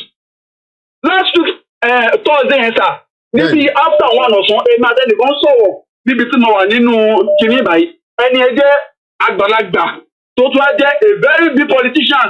Wọ́n sọ fún mi pé ṣùgbọ́n pé ẹni tẹ́yìn sọ wípé ẹ pè é nídẹ̀yìn kò lè wálé mọ́. Nígbà wo bá wálé kò lè sọ Yorùbá nation because after one ọjọ́ Thursday after one ọ̀sán and I'm very surprised nígbà tí mo ní fídíò olóyè nírọ̀lẹ́ olóyè tó wá sọ nínú bẹ̀rẹ̀ pé Yorùbá nation inú mi dùn sọ pé that video I caught it wọ́n á ṣèǹjẹ̀ sí ẹnìyẹn pé dádì ṣẹ́ni gbọ́n tí kò sọ bí ṣẹ́ni wípé Ìgbòho ò sí nígbà tẹ́mi àti sọ̀ nínú ọ́fíìsì mi olóyè ò sí bẹ̀rẹ̀ rárá. That means Ọlọ́run bá wà bẹ́ẹ̀ ṣiṣẹ́ pẹ̀lú ọ̀kọ̀ọ̀kan ó dẹ̀ mú ohun tó ń ṣe. Who are those standing there saying that Igboho is a betrayer? Igboho is a betrayer and gbogbo nǹkan tó ní gẹ́gẹ́ bí dúkìá ó dẹ̀ filẹ̀ for like 3 years. Bàbá yẹn ò sí ilé o, kò sí ní Nàìjíríà o, and you are there, you are shouting, ranting on ohun tí ò tiẹ̀ ní ìtumọ̀. Ṣé àmọ̀túnmọ̀ betrayer ni? Betrayer ń bo wọ́n wá léèyàn, wọ́n fẹ́ pa ẹ̀mí èèyàn, wọ́n fẹ́ pa even nínú kinní náà ni ìyá ẹ̀ ti sọ ìyá ẹ̀ lò sí o. Ìyá ẹ̀ sọ̀rọ̀ sínú kinní yìí o, 3 years kò dé nídìí ẹ̀. Ẹ̀gbọ́n olóyè náà sọ̀rọ̀ síbi kinní yìí o, ọ̀rẹ́ tímọ́tímọ́ náà sọ̀rọ̀ síbi kinní yìí. Why are you so daft like this? Kí ló dé ta máa ń sọ̀rọ̀ bẹ́ẹ̀ ni tí ò kàwé náà? Kí ni Ìgbòho tiẹ̀ ṣe fún ẹ̀yin tẹ́ máa tẹ̀lé tẹ́ máa ń sọ̀rọ̀ wípé kí ni Ìgbòho ṣe fún oníkálukú yín? Tẹ́ ẹ̀ bá lè ṣe ẹ̀dẹ̀ fún ìbẹ̀ntọ́ lọ́wọ́ bá rán náà. Tí ó bá wù yín àti ṣe ẹ fún ìbẹ̀ntọ́ lọ́wọ́ bá rán náà. Ẹ lè jà fún mẹ̀kúnnù ẹni tó lè jáde ti jáde tán. Tí yóò ju wípé àbí gbogbo ọdẹ iná orílẹ̀ Yorùbá lẹ́yìn ẹ̀sìn tí wọ́n gba donation fún yín ṣọba wọn láìkì yín ni wọn lọ́ọ̀bù yín nínú ìfojú tí yín làwọn ti ń yọ̀. Ìgbòho fẹ́ yọ̀ nínú ìfojú tí yín tó lè bá fẹ́ ṣe kí ni Ìgbòho lè ṣe? Àwọn àlejẹ́jẹ́ tá máa gbádùn ayé ẹ̀ tẹ́lẹ̀ máa wá sẹ́nu ọ̀nà lójoojúmọ́ tẹ́ a máa gbowó. Ìgbòho wò wípé ọjọ́ làwọn fẹ́ so eléyìí dà kí ló dé ọmọ Yorùbá ò kì í ṣerú náà. If you cannot be part of us, you leave us and please leave us to continue our struggle. Ẹ lè ṣoore bí ìyànjẹ tó máa ṣèrègùn lé lórí. Ìgbòho bẹ̀bẹ̀ fẹ́ nísìn lọ́wọ́ yín náà. Ìgbòho bẹ̀bẹ̀ fẹ́ nísìn lọ́wọ́ yín àti kíkẹ́ pàtì gan ní ilẹ̀ Yorùbá. I could remember vividly 2015. Èmi ní fídíò máa ń rí ní 2015. Ó ní issue kan tó ṣẹlẹ̀ ní ọ̀dọ̀ wa lógùn state tí wọ́n pa máa nǹkan àwọn custom tí wọ́n pa máa yẹn. Nígbà tí máa yẹ tó ń sọ̀rọ̀ lórí máa yẹn wọ́n náà máa ṣe everything for that family. Àmọ́ wọ́n ṣe nothing up to date. Ṣé mi gbé lu yẹn? Èmi wà lu yẹn náà. Wọ́n ṣe anything for our family yẹn up to date. Gbogbo wọn wá lè káàkiri ni. Mo dẹ̀ di fídíò yẹn àtìgbàlẹ̀ bí ti mọ̀ wọ́n. Àtìgbàlẹ̀ bí ti mọ̀ wọ́n. Kí ló fọ gbélé yìí? Ẹjọ́ kó gbọ́ gbòó sí mi kí ló dé? Ẹ bá trend mọ́ kí ló kọ̀ kẹ́rì trend. Mo gbádùn ẹ̀ táwọn ọmọ. Ẹ bá gbọ́ trend. Tẹ́ ẹ bá ti ní láìpù mọ́, ẹ máa gbọ́ Ìgbòho trend. Ó fẹ́ cash out lórúkọ Ìgbòho ni. Back to just started. Gbogbo mídíà. Ṣé mo kó fẹ́ ṣe sọ́n kó fẹ́ ṣe back to èmi ti sọ fún mídíà tèmi o gbọ́dọ̀ má jáde mo tún máa jáde again kí ọkàn má tún pè mí pé kí n má jáde mo tún máa jáde tó bá tún dalẹ̀ tó bá possible tí bá jáde lálẹ́ máa jáde lọ́la ẹ̀rẹ́ ká fún àwọn èèyàn láyè Taiwo Thomas is a physical challenge ó ní ojú tó wà a little bit tí kò fi tó rọra manage ìwọ máa bọ̀ padà kó bá ṣe mo kí ẹ Arẹwà arábìnrin my beautiful sister ó tọ́jọ́ mẹ́ta àwọn oníjókòó sí ìbáyọ kẹta ní ìṣorúkọ Ìgbòho a máa tátọ́ pẹ̀lú gbogbo yín ni mò ń bọ̀ Aisha fún mi ní 1 minute hello caller hello Mr. Koriki wọn àpẹ̀lú yín. Mr. Koriki ṣe ẹ̀rí Mayegun rẹ̀ Mayegun is after the Igbo's money. Ó mọ̀ bó ṣe wọ́n mú àwọn ọmọ Igbo a máa pe Nnamdi Kanu ó ti ní fídíò wọn rí wọn is a crook you know how to catch the Igbos. Nǹkan tó máa ń ṣe nìyẹn. Ó ti gbọ́ yín náà lórí iṣẹ́ ẹ̀rí náà tí Prince Jẹ́jẹ́mà náà pè wọlé tó bu yín náà. Ó dà pé yín ò láti ìtààmú ẹ̀ pa. This Mayegun yes. Òkò ń ṣe ní yìí ó ti pẹ́ tó ti ní ẹ̀yà tó lóye tí mú ó pẹ́ àtàwọn bàbá yẹn ó kàn wá ọ̀nà tóun máa gbà láti fi àtàkùn olóyè yìí. Anybody that come for olóyè Ìgbòho go collect voto. Back to back. Tí àwọn ọmọ Igbo ṣe fi Nnamdi Kanu ṣeré làwa náà ó fi Ìgbòho ṣeré kí Mayegun tètè lọ báńkì àwa náà máa ń wo ṣú ẹ̀ àbọ̀ ṣí èrè ni àbújá ló ti fóyìn bò àbólórí burúkú ni. Ẹ máa kọ́ fún ìbò ni. Yẹ mo ṣe wọnú lé pẹ̀lú ẹ̀. Gbàtọ́ wá fún ìbò ńkọ́. Ó máa ń yàn tó wà lọ́wọ́ mi tó fún ìbò. Jésù ti Igboho ànábì tèmi ni Igboho èmi wíṣírẹ́sì Igboho òun ṣe Jesus tó ń sọ fáwa nísìn àbí kìíní yẹn èmi wíṣírẹ́sì ẹ̀ ní tọ́kù gbogbo nǹkan ní ẹ̀lẹ̀. Níjọ́ olùwọ́ London àbólórí burúkú ni anybody tó bá sọ rọ́bìṣì pé kọ́ máa bù máa yẹ kó máa ṣòfò ni àbólórí burúkú ni àwọn òfin gbowó ṣeré àwọn òfin gbowó ṣeré ọmọ wíkìn fún àwọn ọmọ yìí yẹn ọmọ kó ṣe wá mú wọn. Asáré lo Nàìjíríà ni wọlé á lo bí wọ́n ṣe ti dínkù àwọn èèyàn náà tí fọ́tò kèdè wọ́n máa dáwọ́ sí i. Àwọn yẹn ò lè tún sọ̀rọ̀ yẹn bá gba bìásà wọn, wọn ò lè gbẹ́dùn ní wọn. Àwọn ọmọ yìí kò ń fi ara ṣeré. Wọ́n lò wọn náà ni ìjọba mọ̀ wípé tí wọ́n lò ẹni ṣé wọ́n mọ̀ ni. Àwọn náà máa ọmọ Yorùbá di bí mọ̀nà ṣe fún àmọ́ bó ṣe ń lọ ni.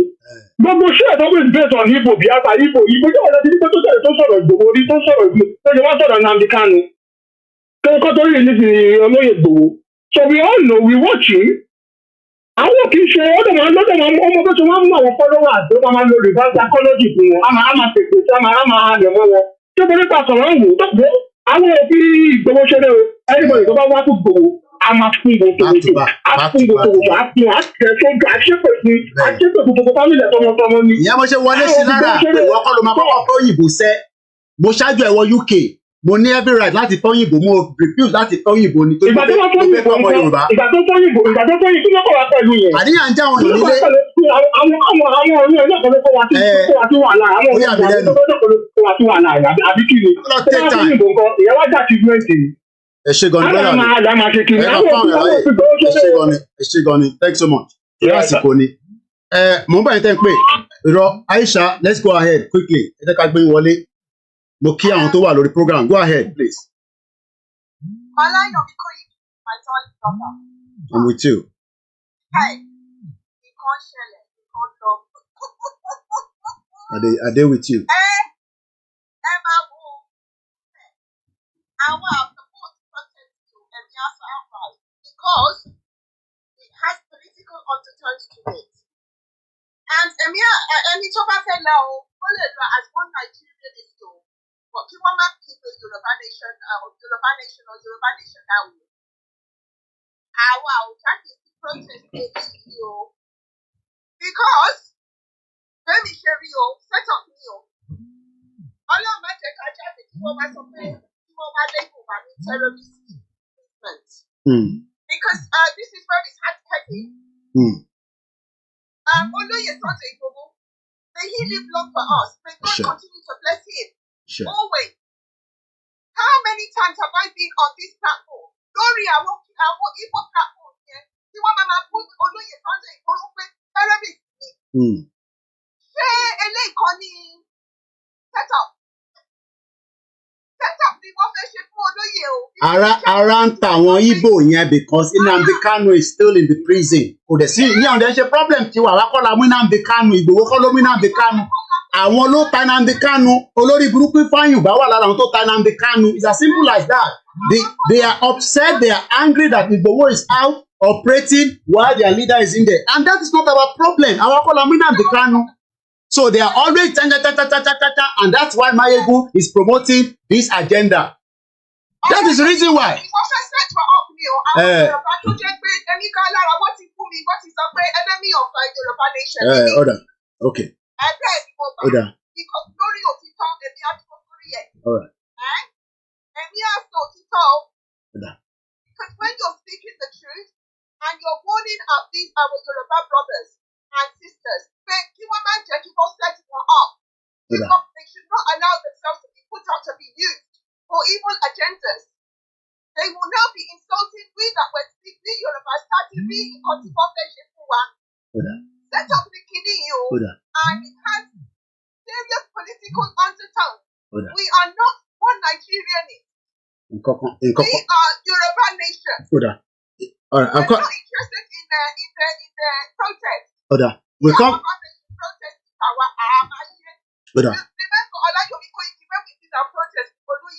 All right, we come back to you because I'm very pressed. 1 hour, I have less than 1 hour. Oh, my last lesson, and if you are doing my lesson here, so I'm trying to manage as many of us. I'm going to come back to you again. Just mute there, please. I'm going to come back to the next speaker's place. Let's come straight back again to the phone calls. The phone calls is very hot.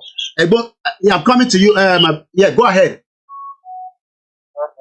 Hello. Mumba, Ewa, Enisuru, go ahead, my brother. I'll give you about 1 minute and a half on the Twitter space. Go ahead. Mokiele and Konsarewa. Yeah. You're welcome.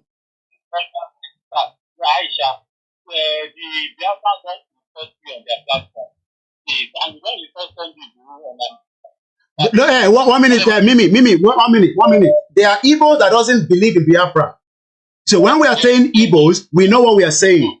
We know that there are Igbos that will not abuse Yorubas. But there are some Igbos that doesn't believe in Biafra, and they'll abuse Biafra, they'll abuse us, and it's vice versa. So just go straight to the point because of the time. Okay, thank you.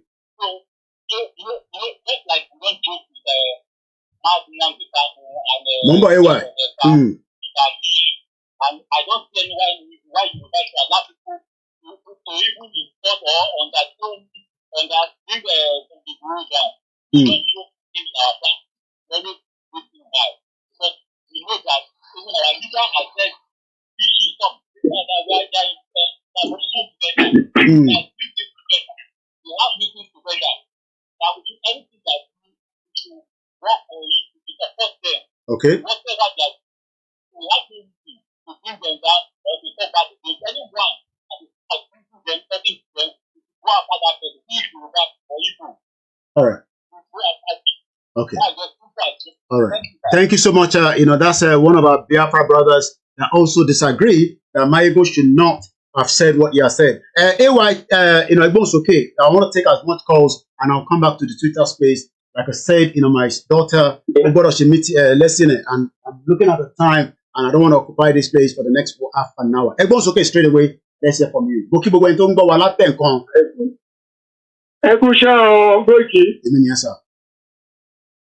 Ọmọ àlè Yorùbá wọn lè má fojú ara wọn wọ̀n síta ẹgbọ́ gbogbo Yorùbá kọ́ lọ́mọ ọkọ.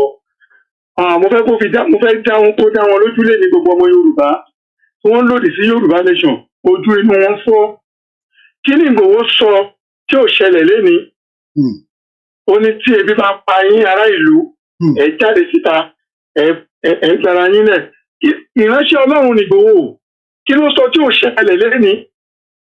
Bí ẹ fẹ́ bí ẹ kọ̀ kọ́kọ́rọ́ Nàìjíríà wà lọ́wọ́ wa mú kọ́kọ́rọ́ tó ṣì àmọ́ kọ́kọ́rọ́ tó tí Nàìjíríà máa pín bẹ́yìn ni. Yorùbá nation máa dúró no going back. Òsìkẹ́ tí ẹ fẹ́ ṣe sí tí ìlú yẹn ò ní pín. Yesterday 102 community in Zamfara Boko Haram ti take over wọn ò bá power army. Ìlú ti pín already. Ojú inú ẹ̀yìn kan sì fọ́. Going to university speaking English, have certificate, it's not make you educated if you don't know. Ìgbòho sọ fún yín, ìrẹsì Ọlọ́run sọ fún yín. Ìyẹn Ìgbòho tẹ́ bá dìbò fún olórí tí ò ṣe ìdára ìlú fẹ́ náà para ìlú máa dìde fún ara ẹ̀. Ṣé Ìgbòho ló sọ fún yín sí pé dìde nígbà tó dé ń pa yín? Ṣé Ìgbòho ló sọ fún yín gbogbo Nàìjíríà? Wọ́n ṣẹ̀ṣẹ̀ bẹ̀rẹ̀ wọ́n ti rí kankan kẹrí Máyégún ọ̀nà Máyégún trash. Òfóyìnbó bushi ìranù Máyégún ogún ìjàbla ẹnu ni àdáadáa ni bọ̀bọ̀ yẹn sọ. Máyégún waste time àwọn èèyàn. Yorùbá nation must remain. The day is break. There will be no party space for politicians in Nigeria. Let's sit down.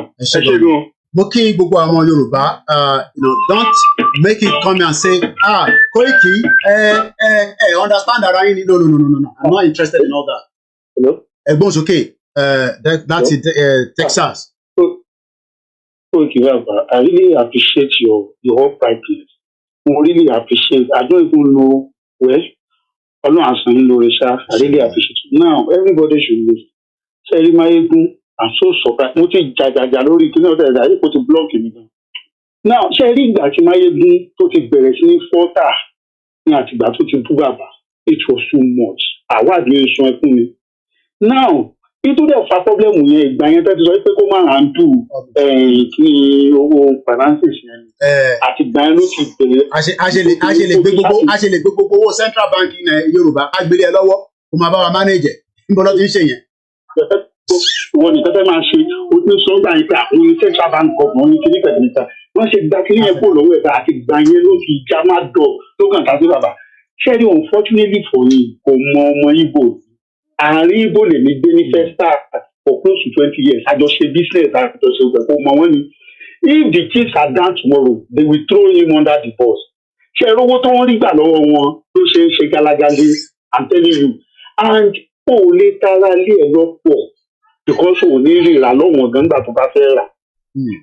ok èmi àti láyégún mo ti pèsè orí program ọ̀sẹ̀ rẹ̀ àjọ àdéhùn Nàìjíríà kò dààmú Nàìjíríà ọ̀sẹ̀ kìnìkan ó wá yà mí lẹ́nu èmi àti mo ti sọ fún mi àtijọ́ àdéhùn pé even if Jesus Christ comes kò lè rúlu Nàìjíríà kí Nàìjíríà yẹn wà òkè even Adébóyè ò lè di politician lẹ́yìn kó rúlu ẹ̀ pé because of the background and the foundation of Nigeria ó wá yà mí lẹ́nu bó ṣe wá sọ òbí di sẹ́yìn àdìgbà tí náà gún òbí ìkíníkan òbí you can never hear anything against òbí ó máa kanta ẹni òbí ìkíníkan àìdẹ́mọ́tìwò Kánú bí Kánú Nnamdi Kánú. hold on gbọ́n mi kò ní dáa fún ẹ Michael PC ní oríṣiríire ó ní if Igboho has issued the press statement denying salt and then why strongly ask that you guys should stop denouncing my Igbo you no go better for your papa no go die where they go find you for you oníṣiríire ẹ máa bá mi ẹ máa bá mi follow àwọn comments yẹn ẹ bá ti reply lé lórí màá gbà sí fún wọn ẹ ní kúre gbogbo yín don bastard ẹgbọn sókè ẹ̀gbọ́n mi má bí. now tó bá fẹ́ sọ̀rọ̀ Kánú náà ò rí lè ṣe 600% bẹ́yẹn náà a rí gbogbo nǹkan tó ṣe kámúmẹ́nu kò ń bẹ̀ ni because ó ń kálukú wa bó ṣe máa jáde ni bọ́ kó lè sọ̀rọ̀ ẹ̀ ó máa pọ́n lé ní Kánú kìnìkan ó ti ń wá ọ̀nà tipẹ́tipẹ́ láti àtàkì Ìgbòho ó ti ń wá ọ̀nà lóde nǹkan ṣe bá orí sára nìkan táwọn tẹ̀ sí kọ́kọ́ rí náà mo ní kí lélẹ̀ kó tó di pé gbogbo mo lọ sí starblog mo lọ sí gbogbo ẹ̀ so if I tell you there is anything let's even assume pé gbòó sọ bẹ́ẹ̀ mo tẹ̀ tún wá tòrò gan is Yorùbá land supposed to be a battleground let's just talk one on one now is Yorùbá supposed to be a battleground so ṣẹ́ni tí Amẹ́ríkà bá fẹ́ jáwọ́ Amẹ́ríkà ò ní bá ń jáwọ́ lórílẹ̀‐èdè wọn wọ́n wá ka yín mọ́lẹ̀ yín wọ́n á pa jíjà lọ́dọ̀ yín ni because a place cannot be a battleground so even if people say so is right Yorùbá land cannot be a battleground for whatever reason so okay wọ́n jẹ́ wàá sọ bẹ́ẹ̀ ní báyìí ó kàn déédéé mú and you are tarnishing ó kàn tẹ́lifù tẹ̀sí máa ń sọ̀rọ̀ sí bàbá Akíntóyè yẹn. ó ní sọ̀rọ̀ sí bàbá yẹn. kí ni yẹn ń rí kékeré mo ní láti switch off fún bẹ́ẹ̀ ni so please ẹni tó bá sọ pé ẹ má jáde ẹ má jà olórí búkọ ayàtọ̀ gbogbo wọn àníṣe kò tí ì mọ ọmọ Igbo ìjọ kan lọ ṣe búkà ló sọ pé àwọn Igbo kan lọ máa ṣe nǹkan sílùú wọn pé ìfàkùnkàn ṣe wáyé gan-an ó máa lọ ralẹ̀ nílẹ̀ Igbo mo kàn rẹ́rìn ní pé bọ̀bọ̀ yóò mọ ọmọ Igbo àkàlẹ̀ fún ẹ ó dà kó ti ya wèé ìwọ́n tó mọ kankan èmi gbé látọ̀dọ̀ wọn láti kékeré nígbà tí mo wà lọ́yọ̀ ọmọ Igbo gbogbo àwọn ọmọ wa kéékèèké nígbà yẹn máa fún wọn lówó wọn á bá òkú wọn sùn tó bá ti di táyì gbàdọ́gbẹ́ sámárì wọn á lọ sílùú wọn wọn á lọ mú ní ìwà ìwà because of cheap money. Thank you so much. So àkànjọ manager ni because of the time constraint. Mo kí gbogbo ọmọ Yorùbá, let us not be concerned, but we need to respond to this bomb bastard for coming to say that Igboho is a betrayal. Gbóhùn sókè Igboho ṣá Ìbàdàn. Gbóhùn sókè à ń gbọ́ ẹ̀ mo ti gbọ́ ẹ náà máa sọ̀rọ̀ mo ń gbọ́ ẹ. Àṣẹ Èdùmàrè. Àṣẹ o. Ayé ẹ̀ máa bàjẹ́ ni. Àṣẹ o. Gbogbo àwọn tí a bá jẹ wà ní sọ́ọ̀bù láti 2020 ẹni tó bá ń sọ̀rọ̀ sẹ́ni Ìgbòho náà ìdáni publicly ó tọ̀ máa sẹ́kù láti Èdùmàrè yóò ṣe ní ìrìn ẹ̀ máa tako ní máa ṣe mílíọ̀nù máa ṣe fídíò títọ̀ kìíní ayé máa bàjẹ́ ni kò ní sóríire ayé wáyé kò ní dáa kó tiẹ̀ máa ṣiṣẹ́ lọ kò ní sóríire. Ẹni kádákẹ́ wọ́n gbókùn méjì lọ nínú ilé Ìgbòho àti ìgbà ẹmí tiẹ̀ mọ́lẹ̀ ìtẹ́ ń gbọ́nu ilé yẹn sà ẹ ti wọlé ẹmí tiẹ̀ mọ́lẹ̀ oh my God.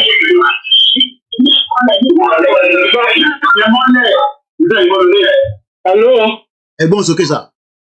Hello. À ń gbọ́ yín. Ẹ káàsán. Ẹ káàsán sà. Ẹ jẹ́ kí n kàn sáré sọ one or two things lórí nǹkan tó ń ṣẹlẹ̀ yìí. Àkọ́kọ́ máa kọ́kọ́ kí Kóìkì ìjà pé wọ́n pèsè. Nǹkan tó máa sọ fún Kóìkì ni pé ọmọ Ìjẹ̀bú náà lè ní. Ọmọ Ifẹ̀ náà tún ní. bọ́ra bẹ̀. ṣe rí àwọn kankan wà tí mo rí sí Koiki pé kó ṣọ́ra ìbínú kó má tì í. àwọn ìpípé yìí gbọ́dọ̀ lọ fi ṣọ́yàn gẹ́gẹ́ bí Koiki náà ti sọ pé wọ́n ti try ẹ má jẹ́ kán fi ìbínú tì í. ẹlẹ́ẹ̀kejì láyé ibi tó sọ pé òun fún yàn lówó tó wú ara ẹni iṣẹ́ orúkọ Ìgbòho náà ló fi gbowó. owó tó sọ pé òun fún bàbá iṣẹ́ orúkọ Ìgbòho ló fi gbowó. skọ́nà lè mi jẹ́ o skọ́nà náà lè mi wà nígbà yìí jágò ni wà. tó owó ara ẹni tó òun lọ́wọ́ ẹ̀ tó fún àbí iṣẹ́ orúkọ Ìgbòho náà ló fi gbowó. tó ibi tí a bá ti kọ́kọ́ píyèsí gbogbo nǹkan nìyẹn. gẹ́gẹ́ bẹ́ẹ̀ sọ bọ́n ṣe kóra ń ṣe Yorùbá nation everybody mọ àṣírímọ̀ yẹn ó ń bí wọn nínú ẹ just ẹ take it easy wọn ó ìsì kó ṣọ́ra kó má fi ìbínú tì í wọn plan ni ẹ ṣe gan ọ̀rọ̀ mi ò jù bẹ́ẹ̀ lọ. mo like feedback brother wa ìyẹn mo yọ pé mo gbọ́dọ̀ má fi ọ̀rọ̀ sọ tí kò ní jẹ́ kó jáde mo ní ẹ ló kọ́lá ẹ fún mi ní ẹ fún 130 seconds ẹ mute tẹ́ ń gbọ́nu lé mọ́lẹ̀ ẹ mute yẹn ti wọlé ẹ bá mute mọ́lẹ̀ ẹ mute yẹn mọ́lẹ̀ pátápátá ẹ mute tẹ́ ń gbọ́nu lé yẹn. mo ti mute ẹ fún wa ní 30 seconds. bàbá ẹ ní sùúrù sà Ọọ̀ni bàbá Aláàfin ó sọ fẹ́mi àti Ìgbòho pé ẹ jẹ́ ká wà careful torí pé at the end of the day wọ́n máa fẹ́ mú yín but àwọn alálẹ̀ ò ní rẹ́ pọ̀ ní jẹ́ kó rí yín mú ẹ̀yin náà má wàá ṣe tán máa fi so nǹkan ṣe nísìnyí pé wọ́n mọ̀ pé máa hot but bí a ti bá jáde nísìnyí máa bẹ̀rẹ̀ sí spill out ọmọ gbàgbé ẹ̀ Yorùbá nation is a movement èmi kọ́ ni leader àwọn leader wa ló ń direct ẹ̀ẹ́dẹ̀ lè fọ̀rọ̀ sí Ìgbòho lẹ́nu Ìgbòho ló máa sọ̀rọ̀ tí bàbá Akíntóyè bá sọ pé kó sọ̀rọ̀ torí pé wọ́n fẹ́ jíjà lẹ̀ láàrin Ìgbòho àti bàbá Akíntóyè náà ẹgbọ́n sókè alàgbà. mo kí yín ẹ kú iṣẹ́ ẹ kú tọmọ àṣe àtúntò lọ́wọ́ yín fún gbogbo àtìyàn yín. adúpẹ́ fọ́lọ́run. ṣé wàá bẹ̀. à ń gbọ́ yín sà. mo ti máa ń tẹ̀lé yín láti bẹ̀rẹ̀ ṣe rí ọ̀gbẹ́ni tí à ń sọ̀rọ̀ yìí ó dùn mí pé ẹ láti jáde láti wá pè àkéèsì àti mi láti jẹ́ pé tó kẹ̀kẹ́ ta fún ní èsì díẹ̀ mo bá ti sọ pé ọ̀rọ̀ ò ní ìdè gbogbo àwọn Yorùbá pátápátá la mọrú ọwọ́ tó gbé àmọrú ẹsẹ̀ tó ń gbé. He is just a keypad warrior. He is under the payroll of the Obi. Everybody knows that. But ẹ̀ṣẹ̀ tí Yorùbá nation ṣe máa yéjú tí ò lè fẹnu sọ tó pọ̀. Nínú àwọn fídíò ẹ̀ṣẹ̀ bá lọ wò ó sẹ́yìn mú nígbà ìlọ́sìkò kò máa mẹ́sàn-án ẹ̀kan náà ẹ̀ ni. Ṣé bá rántí látẹ̀yìn wá tí ẹ wá gbé gbogbo ìwé òfin ilẹ̀ Yorùbá jáde? Ọ̀rọ̀ kan jáde nínú ẹ̀ nípa pé tó o bá ti jẹ́ full blooded ìkànnà ènìyàn àtọ́jọ́ ẹ̀ máa ń ti bẹ̀rẹ̀ wàhálà o lórí ló ti tako Yorùbá o. Tẹ bá lọ wo fídíò tó ṣe ẹ lọ ṣe rí ọ̀rọ̀ kò jẹ́ kọ̀kọ́ sí mi ẹ ta mọ̀ ní láti ilé tó ń deny rẹ̀ ó block lórí program ẹ̀ àtìgbà tó ti gbé délé báyìí tí mo takú tí mo bá dé délé fárótì fóònù ọmọ mi lọ fi ń pè yìí o wọ́n tí mo lè gẹ́tì sórí fóònù lórí ní ọmọ mi pè yìí. Ṣé rí ọ̀rọ̀ yẹn ẹ má jẹ́ fún wọn lọ mọ́ wa lọ́wọ́. Ó ti yé mi ẹ kókó tí mo mi àwa lẹ́yìn ilé àwa tí focus lọ ni so àwọn àwọn wà distracted mo kí alájà pinnu ara ẹ káàbọ̀ sórí ètò. kótó síbi tó máa tò sí kótó sí ọmọ bẹ̀rẹ̀ ẹni tí ohun tó ní fọwọ́ sí júwe lè bà bẹ́ẹ̀ àmọ́ bí tó máa ń gbẹ̀yìn. Èmi mo pé kò sílẹ̀ kankan ní Nàìjíríà tí mo rò pé kí mi ò mọ̀ wọ́n ẹ̀jẹ̀ àkàdémọ́ bẹ́ẹ̀. Ibi tó lórí pé ẹran tí wọ́n ti sọ kó jáwọ́ nù Biafra tó bá tún kọ́ ti alẹ́ nù ẹ̀ pèrèntà tó kó pè Biafra tó bẹ̀ sínú ọ̀farun Yorùbá ń gbà yẹn tó ti kọ́kọ́ tẹ̀lé wọn lọ tó fà kókó pé Yorùbá ti Yorùbá pé léde wọ́n ti bọ̀ àwọn tí wọ́n ń bọ̀ àpá rántí àwọn fídíò ẹ̀ wọ́n ń bọ̀ àpá èké wọ́n ti sì máa sọ bẹ́ẹ̀ kókó lọ jáwọ́ lẹ́yìn àwọn oríṣiọmọ àwọn oríṣiẹ̀rọ àwọn ìran ọmọkọ́mọ ni ó fẹ́ sọ lẹ́nu ni ẹ sílẹ̀ kó máa bá tiẹ̀ lọ mo dúpẹ́ lọ yín Ọlọ́run á bù èrè la máa jẹ́ ń jẹ́ kí. àmín ẹ ṣé gan ni. àwọn ń ṣe ọmọ Yorùbá tó máa sọ fún yín pé báyìí kọ́ ló ṣe rí tí màá tó wá sọ pé báyìí ló ṣe rí. Ọlọ́run ní jẹ́ káwa gbéra wa ká jọra wa lójú. mo ní ilé tó da lọ ti bí mi kò ń ṣe tẹnu. But the fact remains that àmọ́ lóye rí Ọlọ́run á rán sí wa ní sáà yìí ní wákàtí àwa rí pé olóyè òun ni shield fún majority of us tí ó dúró ti bàbá Akíntóyè. The question is, ṣé tó bá yẹ pé wọ́n ti rí pa sílé níjọ́ tó fẹ́ pa yẹn, ṣé bí gbogbo àṣẹ máa jáde náà tá máa ní betrayal ni torí pé a fún lówó, torí a ṣe kinní kan, a ṣe gbá àṣetà òun. Ẹ̀gbọ́n sókè sà. Hello, the white lion. Mo kì í sà. Ẹ kú ètò, ẹ̀dẹ̀ kú gbogbo àfi ènìyàn ṣe. Sherry, the first question concerning this topic tó ń lọ lọ́wọ́ yìí. The first question tẹ́mi ń pé kọ́kọ́ bèrè ni pé ṣé bọ̀bọ̀ Máyégún is he a bona fide Yorùbá son? Ṣé completely ọmọ Yorùbá ni àbí partly? Number two, tó ọlọ́mọ Yorùbá ló it is well. Tó bá wá jọmọ Yorùbá ni I want you to know one thing for sure. There are some set of people tó jẹ́ wípé kò sí n tó lè ṣe láyé, àwọn kan wà tó jẹ́ pé they are just born traitors. Kò sí tí wọ́n lè, tó bá jẹ́ ọ̀rọ̀ owó báyìí, kò sí tí wọ́n lè ṣe. Ṣé báwọn èèyàn ló lọ gba owó, ṣé báwọn èèyàn àwọn ọmọ Yorùbá wa wà náà wọn tán lídìí, tán tẹ̀lé àwọn DSS wá sílé olóyè. Tán gbẹ́bọ.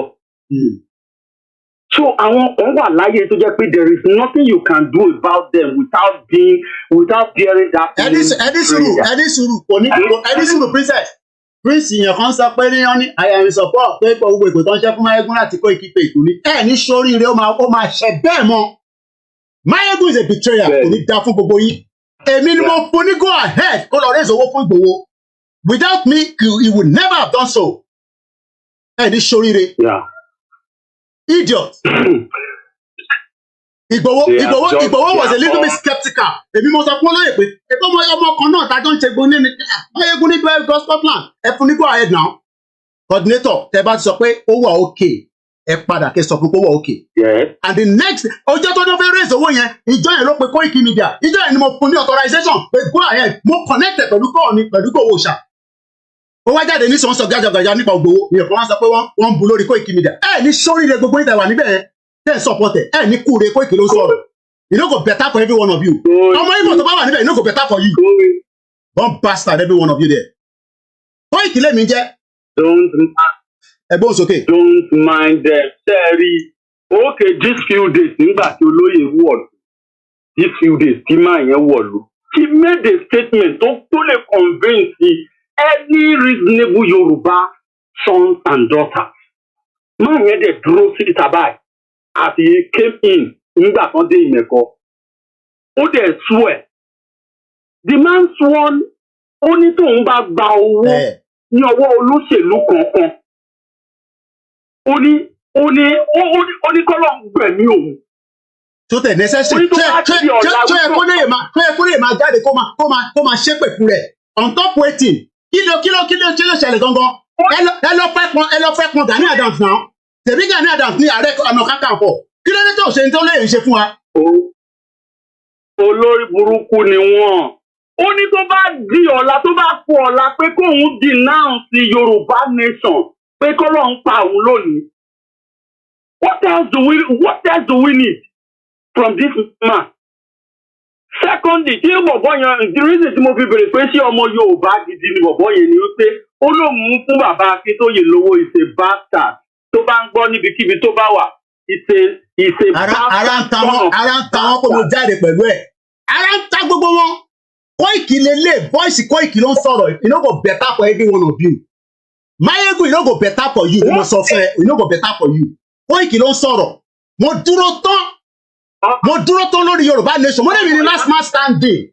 You no go better for you. Àwọn ọmọ Igbo tó ń fún ẹ lọ́wọ́ tó ń support against Igboho. You no go better for every one of you. Ogun máa wọlé pa yín ni. You no go better for every single one of you ni mo sọ. Kí ni Igboho ṣe fún ẹ? Oresi 40 million and then so what? Olóṣì. Àwa máa ṣẹnu bọ̀lọ̀bọ̀lọ̀.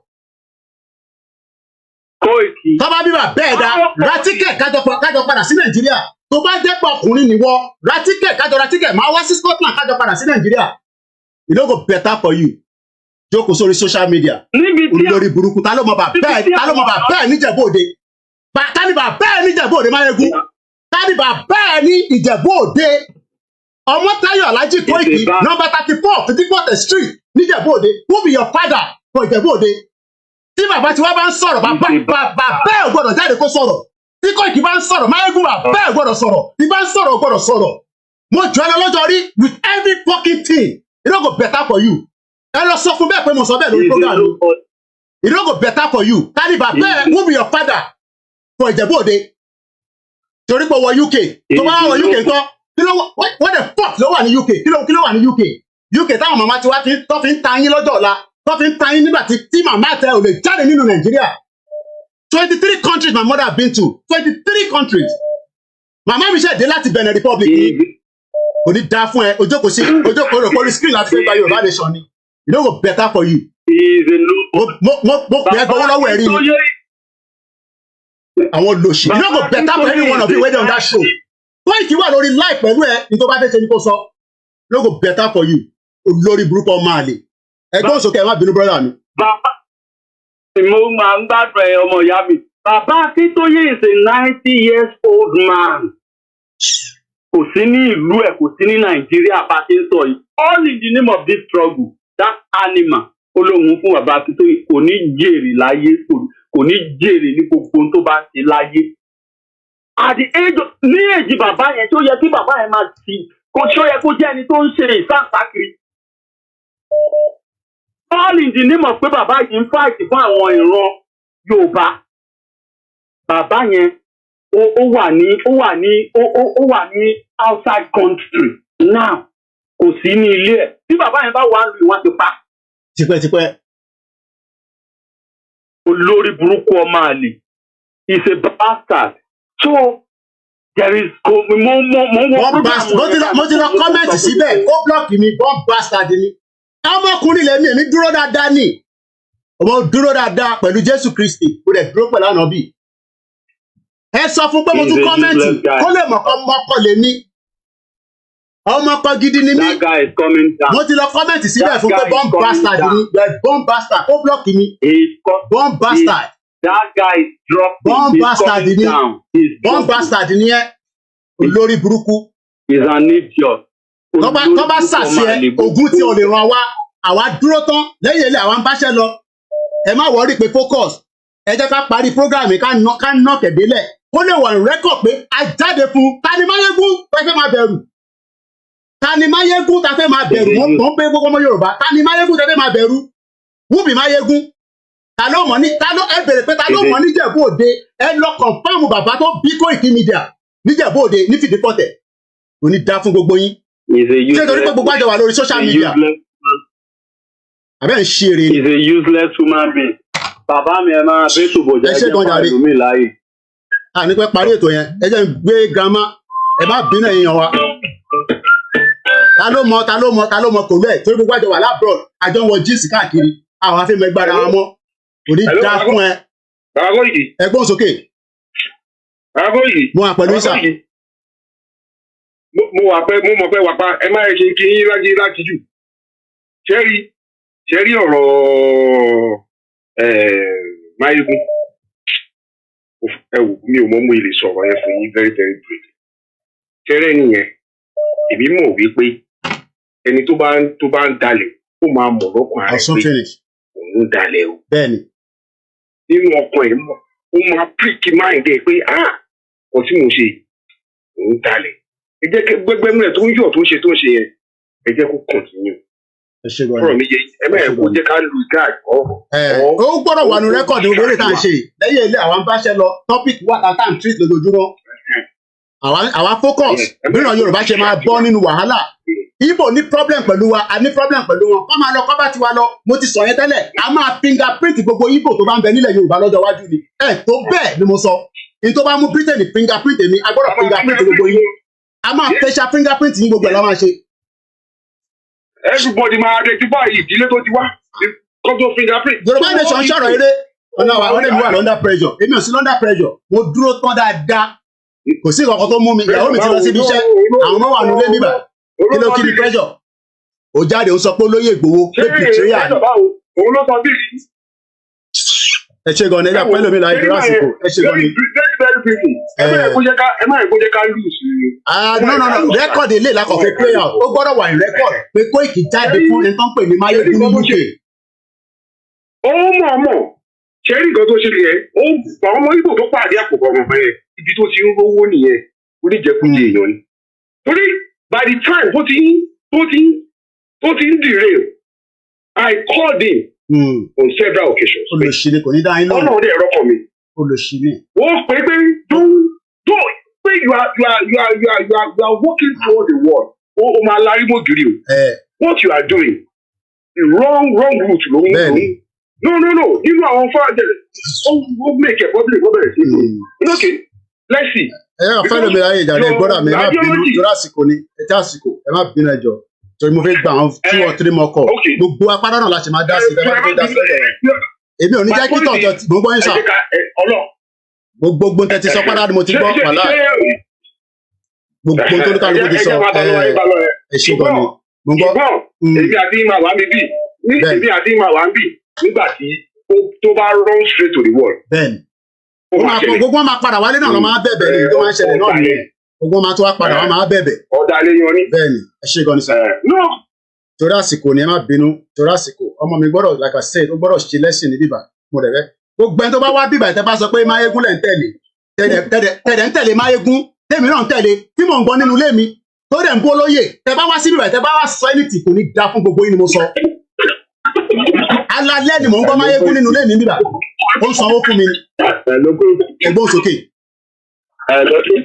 Ẹ̀kú ètò ẹ wo God bless you máa appreciate gbogbo iṣẹ́ tó bá ṣe all the time máa ń rí gbogbo iṣẹ́ tẹ̀ ṣe all the time ni mo máa rí ṣẹ́ni Máyégún ìgbà tó ti lù sí ẹ̀ ṣẹ́ni àkáǹtì kan ti gbé kúrò lọ́wọ́ Máyégún yẹn òun ni problem tó ní ìgbà yẹn gángan ni Máyégún ti bẹ̀rẹ̀ báwo ló ṣe máa expect wípé gbogbo central bank ìlú ilẹ̀ Yorùbá àwọn ló fẹ́ wà báwo ló ṣe fẹ́ expect yẹn ṣẹ́ni gbogbo nǹkan tó ń ṣe Máyégún àfẹni tí orí ẹ̀ bá pé ní òbí mọ nǹkan tó ń ṣe àwọn ọmọ nígbà tó kọ̀ ní ilé gbẹ̀bí sámà rà tó bẹ́ẹ̀ máa fẹ́ ọjà fáǹdẹ̀ wọ́n máa fẹ́ mọ orí èèyàn tó jẹ́ ẹ lè ní báyìí àti ìgbà tó ti ń tẹ́yìn bàbá ti fẹ́ pé àkáǹtì ò lè sí ní ọ̀dà báwo ló gbọ́ ló ń bọ́ sí ẹ̀. Ferrari ló gbọ́ bẹ́ẹ̀ tá fún bàbá ọmọ ẹ̀ mo má dì gan ó mọ̀ pé mo má dì gan. Ó gbé sí abẹ́ ẹ̀hún ó lè ní bàbá ẹ̀ àti ìgbà ẹgbẹ́ mo ti padà lẹ́yìn ẹ̀sìn ìṣẹ́ ìgbàgbà program ẹ̀kọ́ because mo fi rí ní ẹ̀sìn ẹ̀sìn ìgbàgbà yìí ní ọjà tí ẹ̀ lọ́wọ́ àwọn èèyàn bẹ́ẹ̀ ẹ máa bó ṣèjọ ọ̀gá mi ní dààmú. Àmì kò dẹ̀ ní dààmú wa tó bá rò kó máa fi tẹ̀ dààmú àwa ó ní dààmú wa ọmọ àlè ó ní dààmú wa ẹ̀yin èèyàn wa máa ṣe ní 1 minute ní torí àsìkò ẹ bá mute oh my ẹ mute background ẹ mute tẹ̀ tí ń gbọ́ mi ní ilé yẹn. After 10 seconds máa yọ yín o ẹ mute nínú ilé yẹn èyí lẹ ń gbọ́ra yín nínú ilé ẹ ti wọlé tẹ bá ń pè ẹ mute rí ìtẹ tí ń gbọ́ mi nínú ilé mo gbọ́dọ̀ lọ nísìn because ọmọ yín fẹ́ ṣe lẹ́sìn ní bíbá so a dẹ̀ gbọ́dọ̀ hold ẹ̀ a lè jẹ́ kí ti Máyégún bá wa hold ẹ̀ ìyàwó arúgbó àtẹ̀gbọ́n sókè 1 minute náà ní after 1 minute a máa pọ̀ tẹ̀ má bínú náà ẹ go ahead. Ok ẹ kú ṣe káàsán láti dé o ẹ kú ṣe gan ni. Yeah, actually mi ò fi bẹ́ẹ̀ mo kàn máa ń gbọ́ Máyégún yẹn kọ̀ọ̀kan máa kàn stumble on the program àbí nǹkan mi ò fi bẹ́ẹ̀ mọ̀ but mo máa kàn gbórúkọ yẹn díẹ̀díẹ̀ lẹ́ẹ̀kọ̀ọ̀kan. So nǹkan tí mo fẹ́ fàyọ̀ rí pé ṣe rí. Ẹ̀rọ̀dọ̀ mọ́mí mi ẹjọ́ ẹ má kúrò lọ́dọ̀ Máyégún kí wá sílẹ̀ kí ẹ máa sọ pé kí n kú dáhùn kò ní dá fún gbogbo yín o ẹ ní sóríire o. Gbogbo ni mo sọ bẹ́ẹ̀ o ẹ má ti kúrò Máyégún ti ṣe tán nísì mo ti lọ.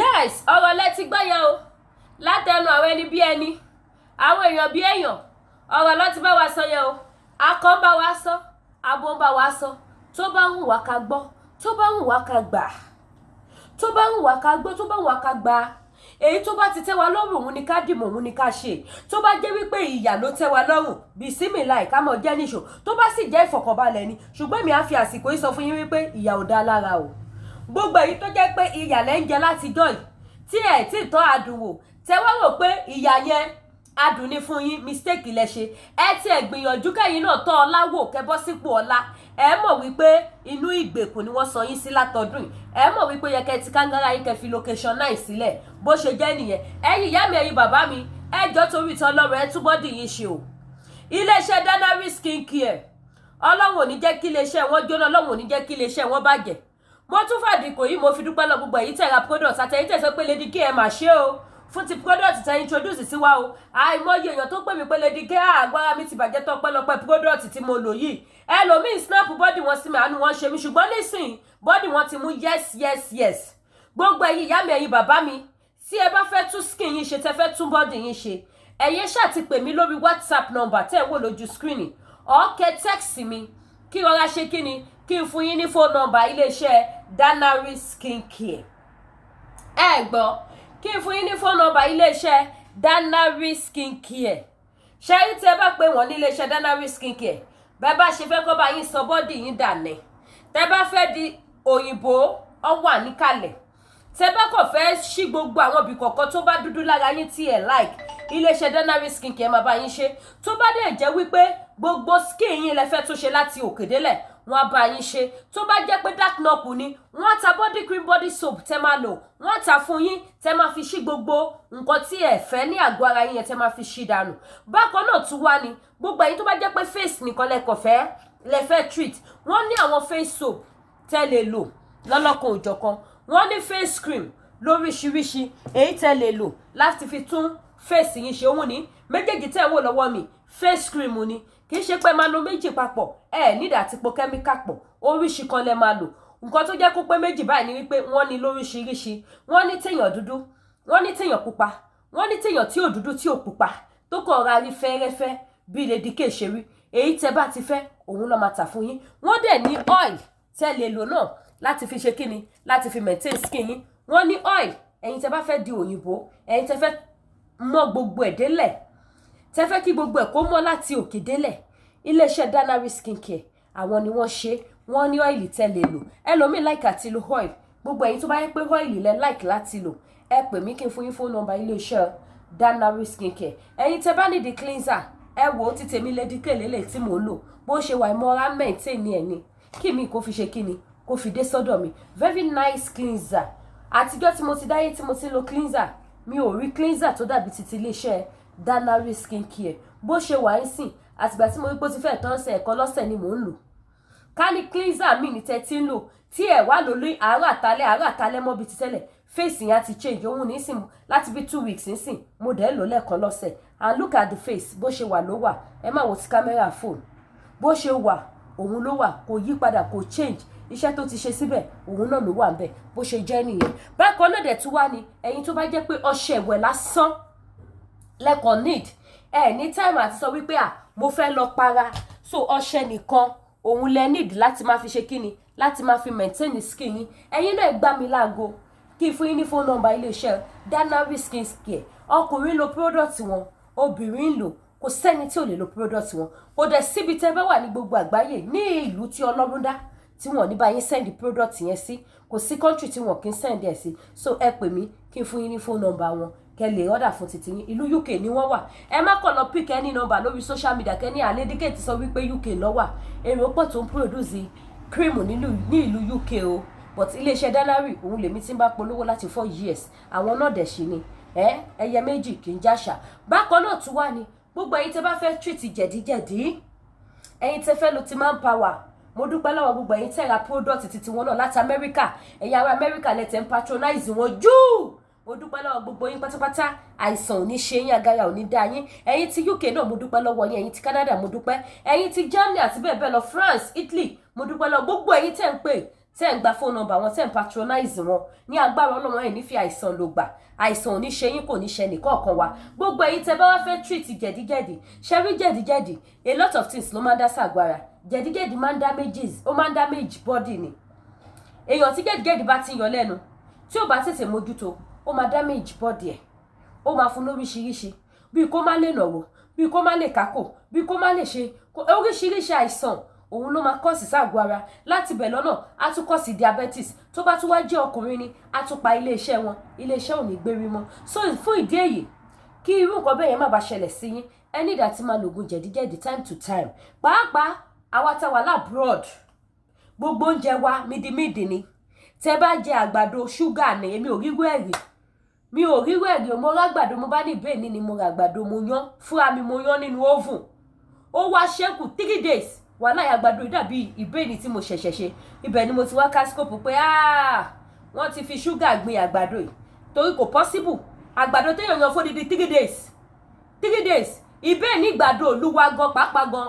tó bá ti lè jíjọ́ kejì ó máa change taste ká má wá sọ 3 days mo dẹ̀ mọ́mọ́ fi sílẹ̀ ni pé mo fẹ́ wo nǹkan tó fẹ́ yẹn dàgbàdo because mi ìrírú ẹ̀rí mi ìjẹ́wọ́ àgbàdo bẹ́ẹ̀ rí ní ayé mi to my surprise nígbà tó tójọ́ kẹta tí mo tún máa náwó mu báyìí nínú oven pé jẹ́ kí n gé jẹ́wọ́ kí n wo taste tó dẹ̀ máa fún mi wàhálà ìṣòro dà pé mo ṣẹ̀ṣẹ̀ yan àgbàdo ó dùn sínsìnsìn ni so gbogbo nǹkan tá à ń jẹ ṣúgà ni àmọ́ orúlẹ̀ tọ́lọ́ ń fún wọn àmọ́ orú àwọn nǹkan tó fi ń gbin gbogbo nǹkan tá à ń jẹ títí dórí èso ẹ mu ọsàn yẹn á dùn sín ẹ mu tangerine á dùn sín ọ̀gẹ̀dẹ̀ gbogbo nǹkan wọn dídùn ni so ẹ jọ mo bẹ̀ wá mo rọ̀ wá tí jẹ̀díjẹ̀dí bá ti pọ̀ jù a lot of things ló máa ń kọ́ sí sàgbára so gbogbo ẹ̀yin dádì mi ẹ̀yin mọ́mì mi ẹ má bẹ̀rù ẹ má fòyà WhatsApp number mi lẹ́ ń wò ẹ pè mí lórí WhatsApp ọkẹ́ text mi wípé ẹ ní the phone number iléeṣẹ́ TL Natural Herbal TL Natural Herbal apps nìkan ni wọ́n ń tà kì í ṣe àwọn chemical kì í ṣe shock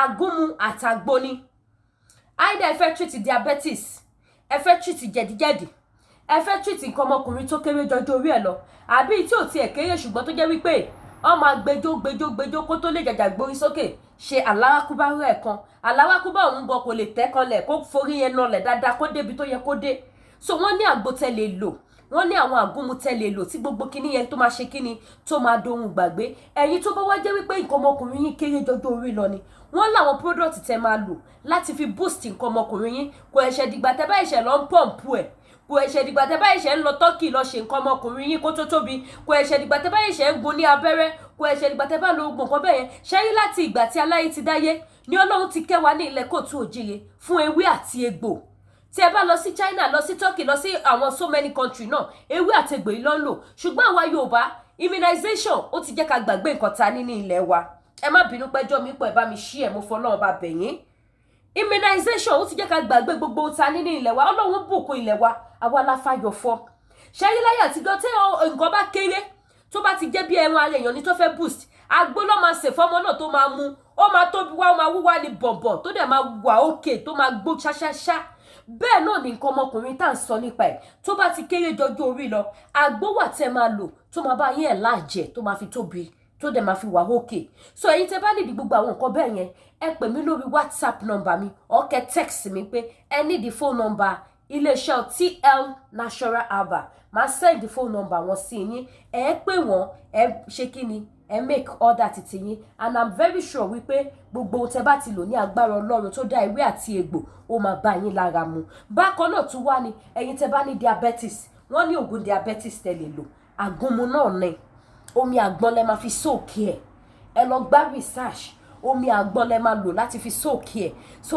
ìyẹn náà wà ń bẹ̀ ó ń ṣiṣẹ́ ó confirm gbogbo ẹ̀yin tẹ́ bá ní diabetes abẹ́yìn tẹ́ ti ń rí symptoms wípé ẹ fẹ́ ní diabetes ẹ pè mí kí n fún yín ní phone number iléeṣẹ́ TL Natural Herbal gbogbo ẹ̀yin tẹ́ bá tún wá fẹ́ ṣe investment ní ìlú Nàìjíríà tẹ́ wo pé ibo lẹ lè ṣe investment sí mo fi ọ̀nà Olódùmarè bẹ̀yìn ẹ máa lọ sí iléeṣẹ́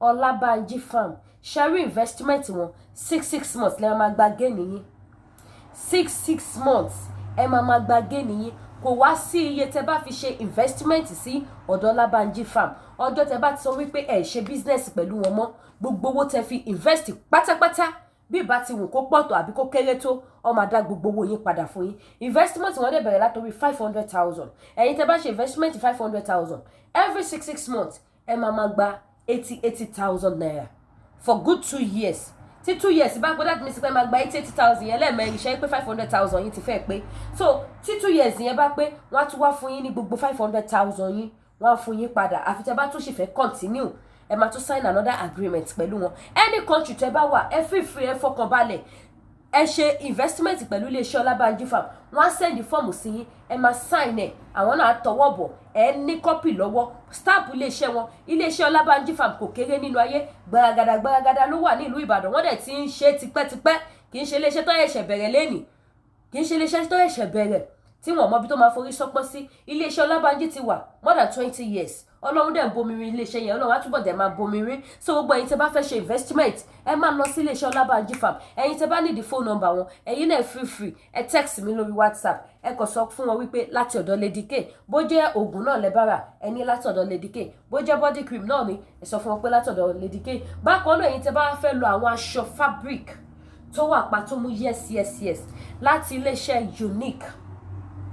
Ẹ gbọ́ mi, láti iléeṣẹ́ Unique, gbogbo ẹ̀yin tẹ́ bá fẹ́ lo aṣọ tó wà pa, pọ́sà àti bàtà tó wà pa, ìgò ojú tó wà pa, fìlà tó wà pa láti iléeṣẹ́ Unique. Àwọn fine design pọ́s tó jẹ́ pé ó mú yes mo kàn fà àwọn ilé ìṣe sample ni. Àwọn tó mú yes ìgbélé lọ tó dẹ̀ pé set tó yẹ pé bó ṣe máa bì nìyí ẹ ní lè sọ bóyá silver ni, bóyá blue ni, bóyá gold ni. Ó kàn máa bì ní pẹ̀pẹ̀pẹ̀pẹ̀ lóríṣiríṣi designer.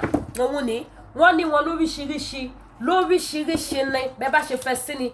Kò sí latest design pọ́s tẹ́ fẹ́ tí ẹ̀ ní rí ní ọ̀dọ̀ Unique. Ẹ̀yin tẹ́ bá ní ìdí ẹ̀ náà, àwọn wà nílùú Japan, wọ́n dẹ̀ ní ṣọ́ọ̀bù sẹ́kọ̀ọ́. Kò síbi táwọn náà kì í gbé ọjà lọ, kò sí country náà wọ́n bá yín send ẹ̀. Tẹ́ bá fẹ́ ṣe photoshoot, abẹ́ fẹ́ ṣe party, ẹ wá wọ ẹni tẹ́ máa lọ mú aṣọ tó wà pa gidi lọ́dọ̀ ẹ̀, àbí ẹ fẹ́ mú aṣọ ẹbí, àbóhùn yìí ẹ fẹ́ ṣènáwó Kampala lẹ fẹ́ káwọn èèyàn lò, àwọn lẹ fẹ́ kọ́ bá yín mú Kampala, ẹ̀yin pé wọ́n kẹ́ sọ fún wọn, àwọn èèyàn bí yín léyìn pé ta ló bá yín máa ṣọ, wọ́n á béèrè pé bolẹ̀ ti rà á, ó sure ó confirm. Ẹ̀yin ṣáà ti sọ fún wọn náà pé látọ̀dọ̀ Lady K. Ẹ̀yin tẹ́ bá ní the phone number tí wọn náà, ẹ pè mí lórí WhatsApp or kẹ́ text mi lórí WhatsApp number mi tẹ́ ń wò lójú screen yìí, máa send ẹ̀ sí yín. Bákan náà wà ní tó wá jẹ́ business ti Lady K, ìyẹn ní títí Lemfi app.